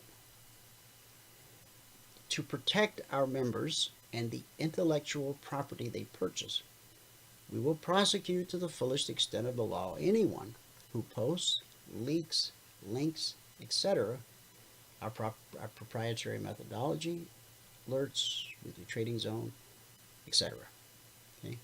We do this to protect those who've chosen to become members. Not fair to them. Okay? So don't do it.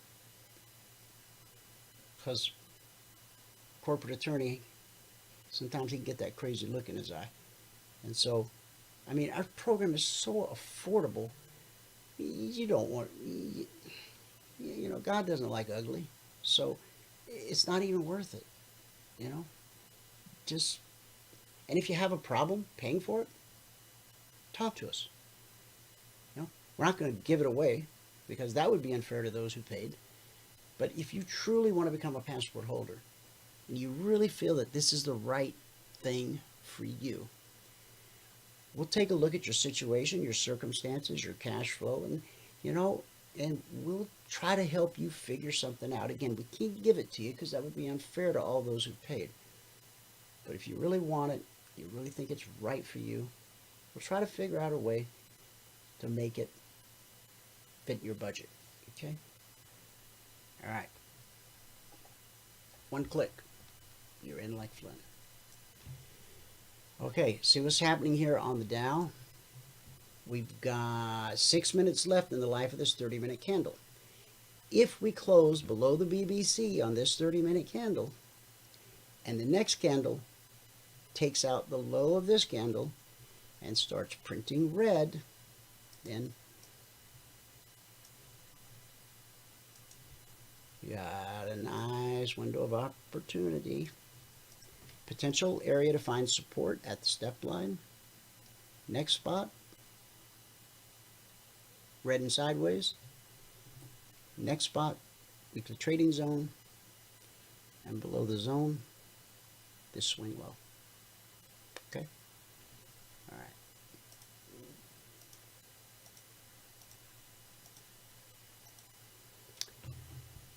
Time now for our good word for the day. Where's my notes? We've been talking about why prayers don't get answered for the last 4 days. Let's make it 5. Matthew 5:24. Leave your gift there before the altar and go. First be reconciled to your brother, then come back. Try it again. The 5th obstacle to unanswered prayer is an unforgiving spirit. Not because God won't forgive you, but he can't forgive you till you forgive those who've wronged you. Your anger may feel justified, but it can produce long-term results that really hurt you. Regardless of who did what to whom, resentment is hazardous to your health and spiritual well-being. In Matthew 5:23, Jesus said, if you are offering your gift at the altar, and there remember that your brother or sister has something against you, leave your gift in front of the altar, go and be reconciled to them, then come back to the altar and offer your gift. The enemy will keep hurting you every day of your life until you decide to forgive. When you fail to forgive somebody, it doesn't hurt them. It hurts you. God says, I, even I, am he who blots out your transgressions. For my own sake. See, what I just said about us and people is true of God and us. God says, I, even I, am he who blots out your transgressions for my own sake and remembers your sins no more. Isaiah 43:25. Forget it for his sake. When you keep bringing it up, you bother him. Is God really serious about this? I think so. In 1 Samuel 6:19, he struck down some of the inhabitants of Beth Shemesh, putting 70 of them to death because they looked into the ark of the Lord. What was in the ark? The 10 Commandments, which we've all broken, the record of our guilt and failure. Think twice before you decide to lift the lid on someone else's sins. Because if you do, you're in a very dangerous place with God. Now you might say, but hey, they don't deserve to be forgiven. Yeah, neither did you. Neither do I. None of us do. But God keeps forgiving us anyway. Whatever knucklehead stunt you pull next, if you come before God with a broken and contrite spirit, admitting that you screwed up, He's quick and just to forgive you. Now, if you're just flattering Him with your lips and you don't really mean it, not the same thing. It's got to be from the heart. God's Word says in Ephesians 4:32, be kind to one another, tender-hearted, forgiving one another, even as God in Christ forgave you. So, let me end this on day 5. If you want God to answer your prayers, forgive and let it go. That's our good word for the day. Question in the chat box. Dwayne, how do I send a private message in Telegram? Just look at the last post that I put in the discussion group. In fact, I'm typing the word test right now in the discussion group. So now it looks different from my end than it does your end, but next to where I just put test, there should be a picture of me or my name or something. Click that. It will open up another window where it's now a private conversation between you and I. Okay? All right. It's been a great week. It's been a worrisome week, a troublesome week, but the good news is God is in control. Always has been, always will be. And I take great rest in that. I hope you have an opportunity to spend some quality time with your family this weekend. Thanks so much for tuning in. Whoever you are, wherever you are, may God continue to richly bless you with His mercy and with His grace. And I'll see you at the bell.